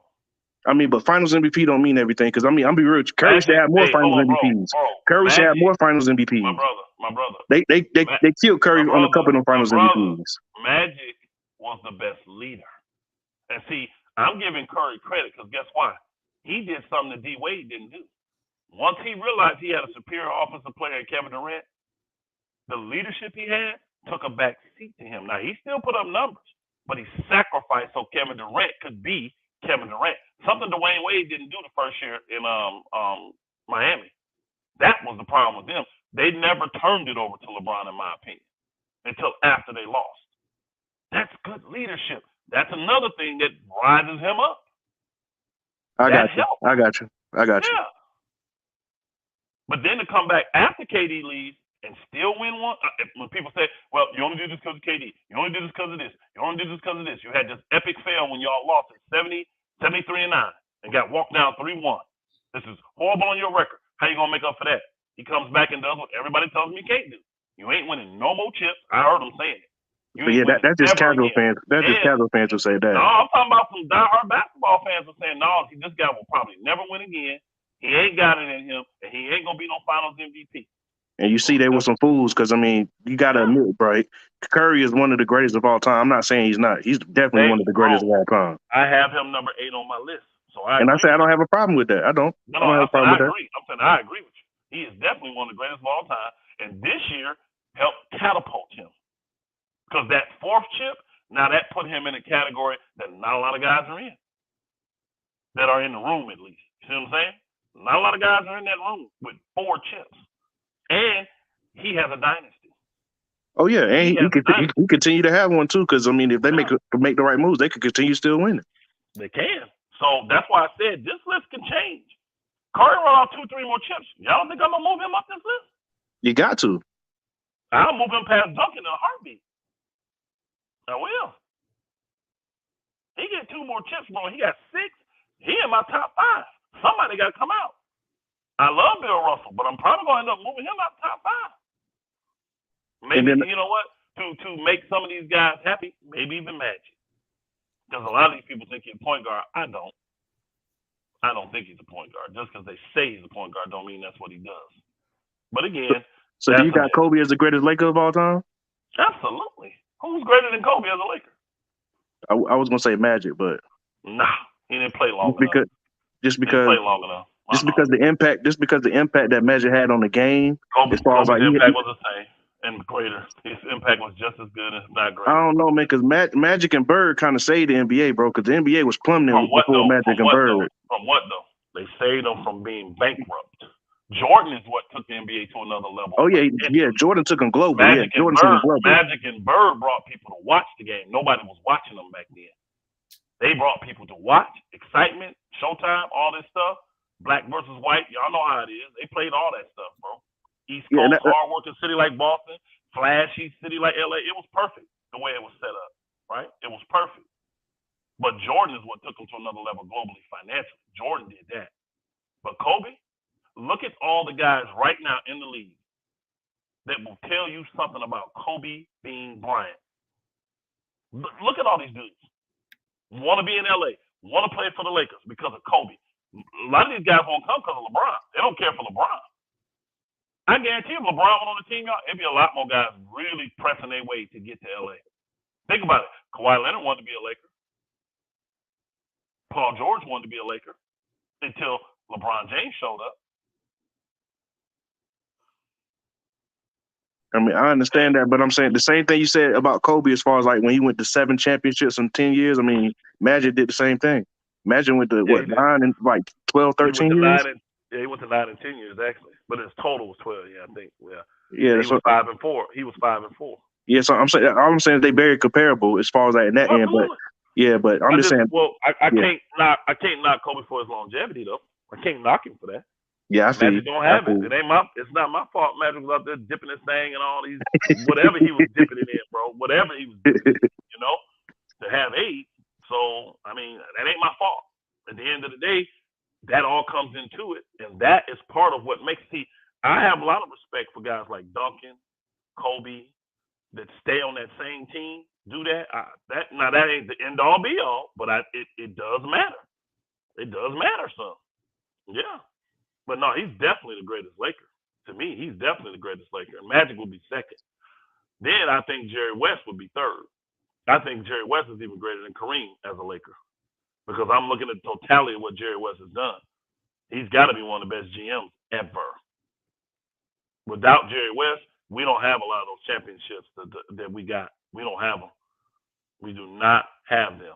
He ain't been perfect, but boy, he's made some great decisions for the Lakers.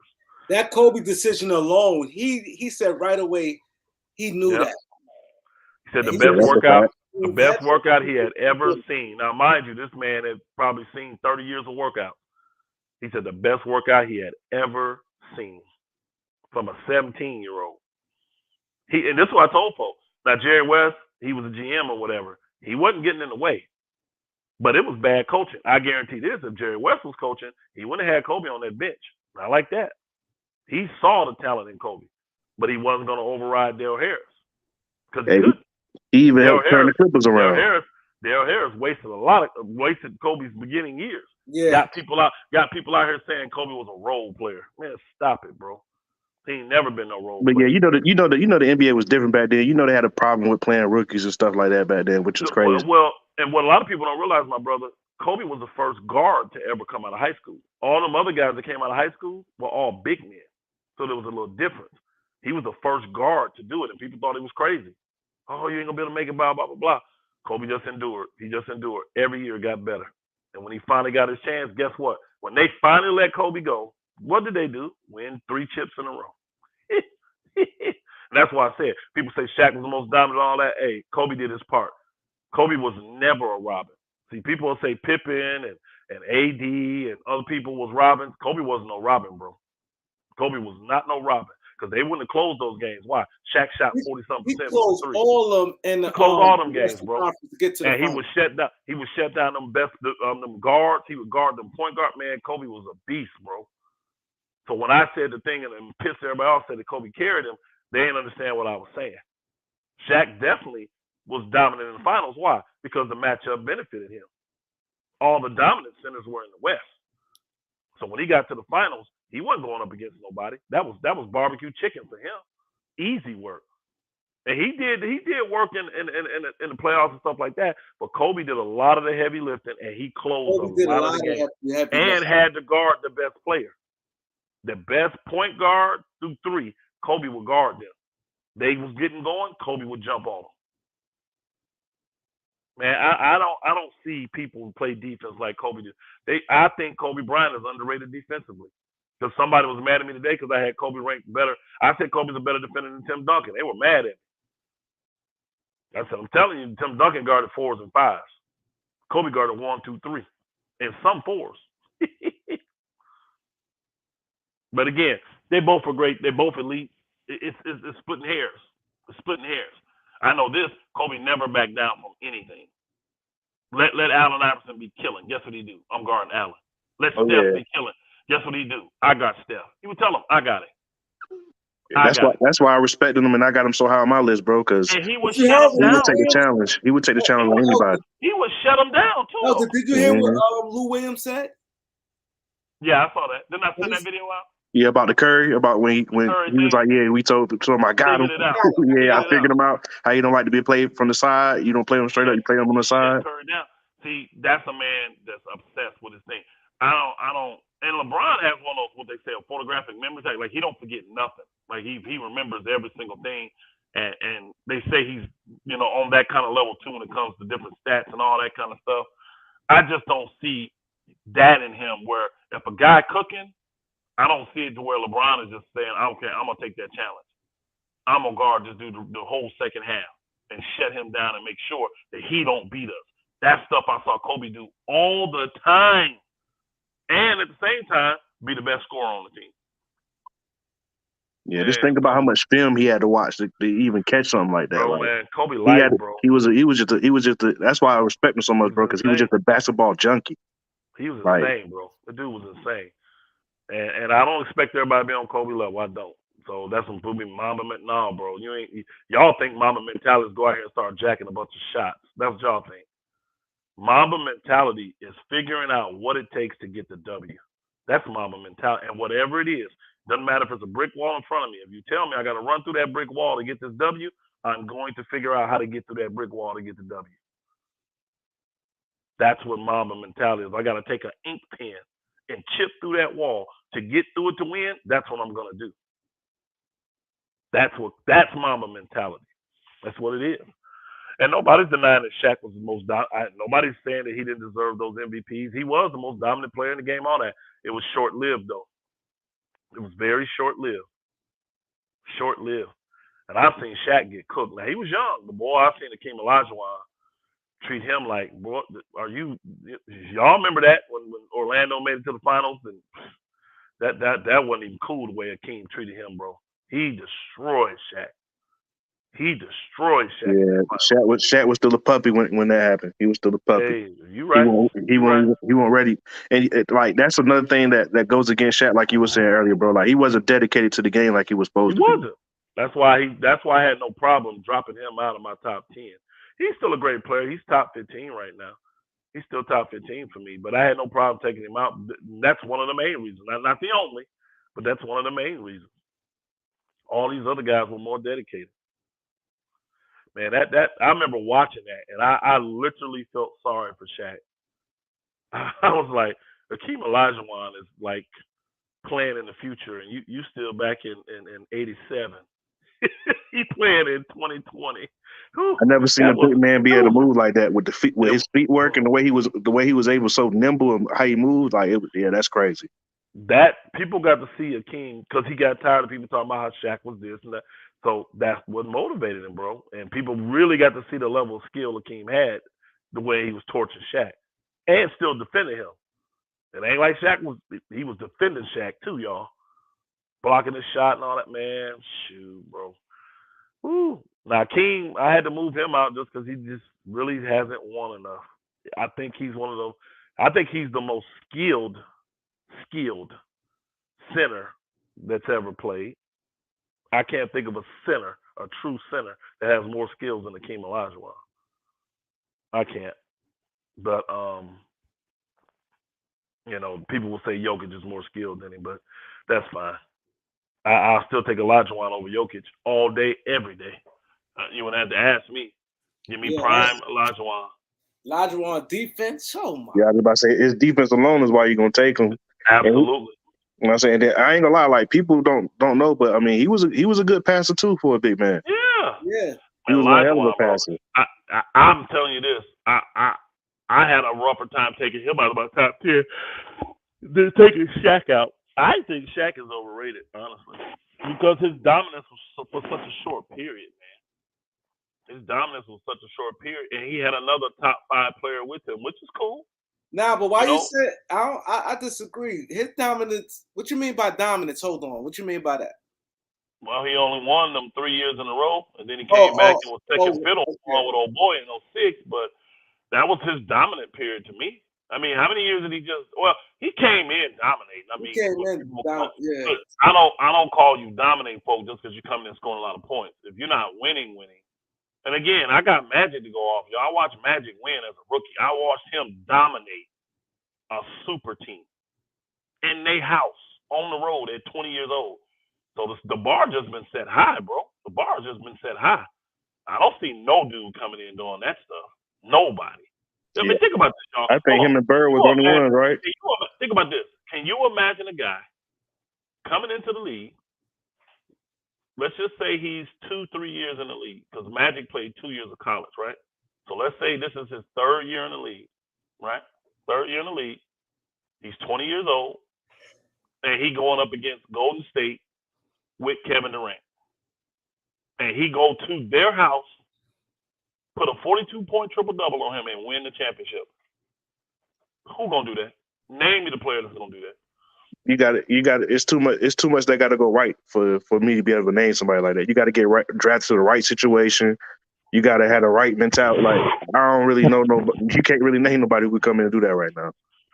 No, I mean, now I guess if you put, like, I'm gonna try to make it as realistic. Say you stuck LeBron on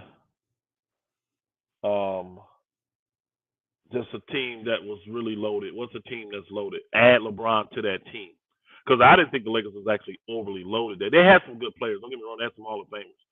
But, like, Philly definitely had better players. Boston was stacked in. You know, they had some teams that had more talent than the Lakers.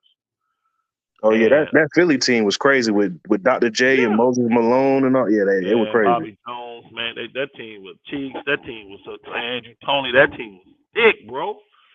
Thick. But at 20 years old, too, people forget that. First year in the league, he was a rookie. He was a rookie and won Finals MVP. A rookie. I didn't even give the guys rookie. That's the 3rd-year player, y'all. Give me a 3rd-year player that can do. He the only person to come in and be a rookie and win Finals MVP? I think so. Yeah, I don't know another rookie that won Finals MVP. Nah, most rookies don't make it to the finals, and have a significant role. Think about it. Most rookies don't have that. Oh, yeah, that's right. I was thinking about Bill Russell, but they ain't have Finals MVP back then. But I don't think he came in as a rookie and did that, did he? I don't think so. He might have. It would be if it is anybody, it'll be somebody like that. You know what I'm saying? It'll be somebody like that. Yeah. Man, Kareem, it's 12. Man, we ain't planning on going this long. Yeah. I'm about to get out of here, man. Yeah, it's almost we're in 3 hours. But I Yeah. appreciate your list. I appreciate Dre, Herm. Yeah, salute my brother Dre, Herm. Can't wait till Monday to see the player's choice. I think it's gonna be a lot of people more gonna go at you. I gotta put my grill out because my boy Elder gonna be doing a lot of cooking, especially with Blaze. Well, it's gonna be more people challenging. That dude. It is. See, today people is more Blaze. I don't think Blaze gonna show up. I really don't. And if he do, y'all know my rule. I can't have that for one person, not for everybody else. You gotta turn your camera on with me. I don't talk to bots and stuff. Now this is Kareem channel. He can do that. But if you coming on and we got our cameras on, me and JD, you gotta turn your camera on. Yeah, I like that about what he do. He make you put that camera. They get mad. You scared. You scared. You right. I'm scared. Why is you scared to turn your camera on? Why you scared? I like that you come up there, put your camera on.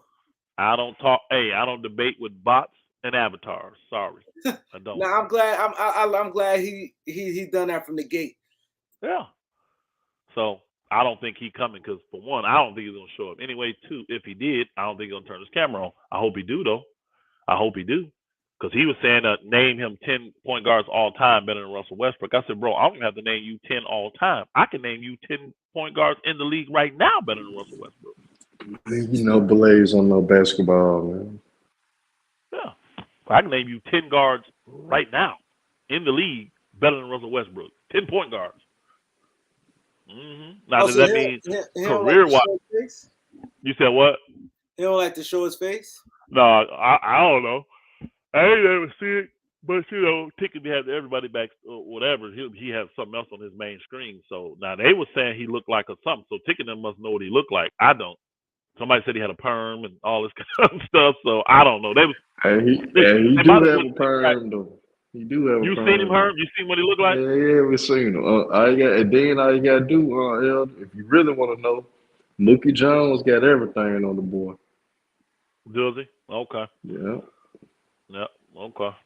Well, I don't need to. It ain't, bro. Again, it ain't that deep. It's it ain't that talk, but he come get cooked. Cause see, all he do is overtalk everybody. He just talk. And again, my platform different. They would love for my platform to turn into tickets and all this stuff. Nope. Come over here, man. We're gonna have educated conversation. I'm gonna let you cook, but once I start cooking, I'm gonna cook, and you ain't gonna cut me off. I like crunch and all them. I get, understand you gotta adjust a little bit. So I gave guys a little bit of adjustment time. But you get crazy and just won't stop when I'm telling you to stop. I'll boot your ass out of there. That ain't what we're here to see. I want them to actually hear you. I really do. I want them to hear you. So hey Kareem, that nigga Blaze said Russell Westbrook better than Maurice Cheeks, better than Mo Cheeks. He had a better career than Mo Cheeks. He did. Man, but as a basketball player, we just talk about player-wise. He's not better than Mo Cheeks. To me, they two different type of players. Mo Cheeks is more of a pure point guard. Russell Westbrook is a two guard, really wrapped in a point guard's body. These guys ain't really point guards, man. But again, they say I'm trying to change the narrative. No, I'm going by when I grew up, what a point guard did. They had certain responsibilities of a point guard. Now it's changed. That's fine. That's fine. I do that with Allen Iverson. With Allen Iverson, a point guard, everybody say no, he wasn't. Everybody say no to Allen Iverson. It's amazing. I'm like, well, why is he in the Hall of Fame as a point guard? Go look and see him in the Hall of Fame. It has him as a point guard. But I submit to you, what was Eric Snowden if Allen Iverson was the point guard? I cooked the dude over there. I cooked the dude on tickets or somewhere the other night because he came in there. I don't know who it was. He came in there lying. He said when Eric Snow was on that team, Allen Iverson averaged 8 assists a game. I said, I'll doubt that. Let me look it up. And I looked it up real quick, and he said old boy probably averaged 5, right? I looked it up, and it was the reverse. Old boy averaged 7.5, and Allen Iverson averaged 5.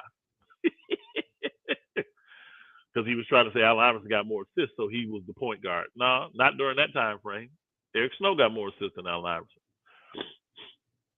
Yeah. They get mesmerized by. He was clearly, bro.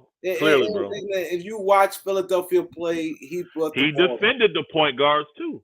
Eric Snow defended all the point guards. Yeah. That was his solidness, his under controlness, his IQ, but his defense. See, I'm gonna tell you right now. If I'm a team, man, I'm looking to Michigan State. I can't think of a guy in this league from Michigan State that is not a good, if not great or elite defender, bro. Every single one of these dudes play defense on another level, man. Yo, and let me tell y'all this, and I was gonna I still probably make a video of Max Christie. That dude played real defense. I watched him live. How good he like he remind me of Kerry Kittles, but he gonna be a better defender. Yeah, Gary Harris a good defender. Yo, ain't that Doug Christensen? No. Okay. Yo, he played real good defense. He know the angles. They called a lot of bull crap fouls. I said, this kid. Hey, what's that right there? Schmidt's original. What is that? Is that a potential trade he put together? Is that what that is? Man, it just went down. I was looking at it. He said Fred VanVleet, Trent, San Antonio gets. Lakers get this. San Antonio gets. Is this a proposal or San Antonio gets Russ and an LA first and a Toronto second. Toronto gets Lonnie Walker and an LA first, Portal and Richardson.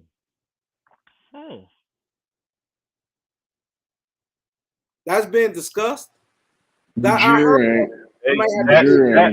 know what? I don't see him going because he's gonna want more than he want a first rounder protected for each one. He only getting one first rounder. That ain't happening. Who getting one first rounder? Toronto only getting one first rounder. But Toronto did want Pirtle though. Toronto right now want Pirtle. Yeah, they talking about they want the first one Pirtle. You know what? That because I know what money works just because what's the name them can eat Russ's salary. That's what they involve, San Antonio. They can eat the difference in salary. Because I know they trying to get. Because I'm like, damn, they traded him for Kawhi. Now they drafted Pirtle. Toronto drafted Pirtle. Mm-hmm. My thing is this: the Lakers got a lot going out, bro. If you got 6.5 and 47, that's 53 million, 54 million. VanVleet and Trent don't add up to 54 million. They only add up to like 40 something, right? I don't think it's that because both of them, like one's at 20, well maybe 40. One's at 21, 40. One's at 18 or 19. Yeah. Yeah. Trent Jr. is at 19, and then VanVleet is like 21, 22. Got him on camera. Yes, yeah. It'll because they can eat Russ's salary. That's why it works. They can eat Russ's salary. The Lakers would be going down in salary, so they actually would get less tax hits for doing that deal.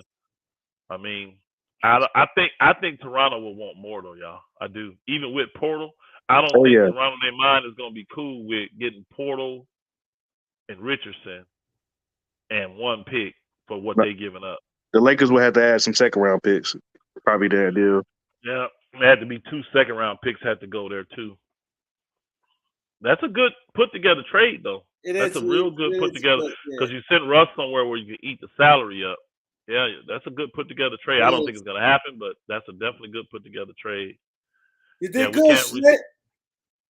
That's a good one, yes sir. Smith Originals. That's a good one.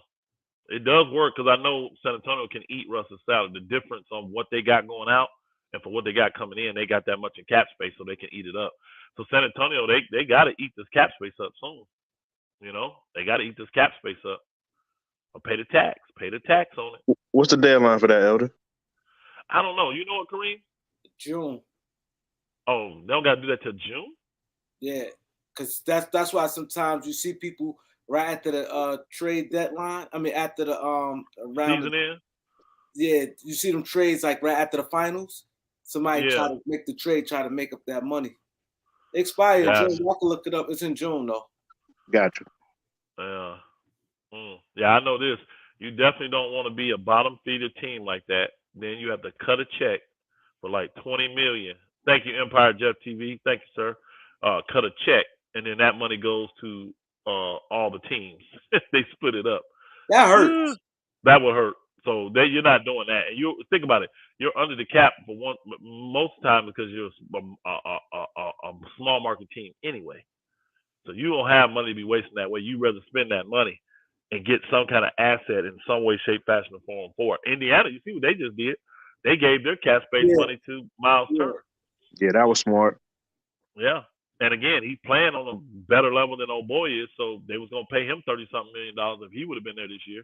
Yes. And that I saw what they see. Him and old boy is a pretty good tandem together. I actually like Indiana's team, bro. They just young. They need some really good veterans. That's what they need. They need some really good veterans. I'm gonna tell you a guy I would like to get from them because I heard they off of him now. They don't like him, Duarte. I would like to get him. Yeah, I Duarte, heard Duarte, he'll be a good old boy pickup. that came in from Arizona, they love him. The guy this year, the rookie this year, they love him. So Duarte, it doesn't cost him his minutes and everything. I mean, again, he was a high pick, I think, so they would definitely need to get some compensation. But I wouldn't mind getting that dude. Spurs want to make the deal with the Lakers just to get some of the Lakers' double repeater tax money. Yeah, double repeaters. That's right. Because if they don't fulfill theirs, they don't get because the repeater tax money that goes into a pot, and then they split that between the teams that don't pay the tax. Yeah, those teams get to split that. But if they haven't made up the bottom, they don't get that money. So that makes sense. Yeah, because you got Lakers. Well, you got a lot of teams. The repeater is the Clippers, Lakers, Golden State, Portland, Boston, maybe stuff like that.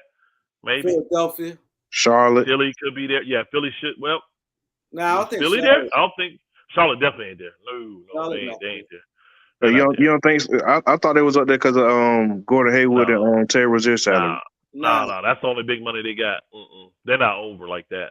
Luxury tax different from salary. They actually, yeah. You said, I think so. Okay. And they don't even have a max player. They don't even have a max player on their team. Nah, but luxury tax different from salary cap anyway. Absolutely. So, yeah, man. Yeah. Man, I'm out, man. I need to get some rest. Salute y'all, brothers. Appreciate all y'all, man. Thanks, everybody, for coming through, man. Really appreciate y'all, man. Thank you. This will be a good one here, man. How long do we stay on, Kareem? 3 hours. Oh, yeah, this will be a good one here.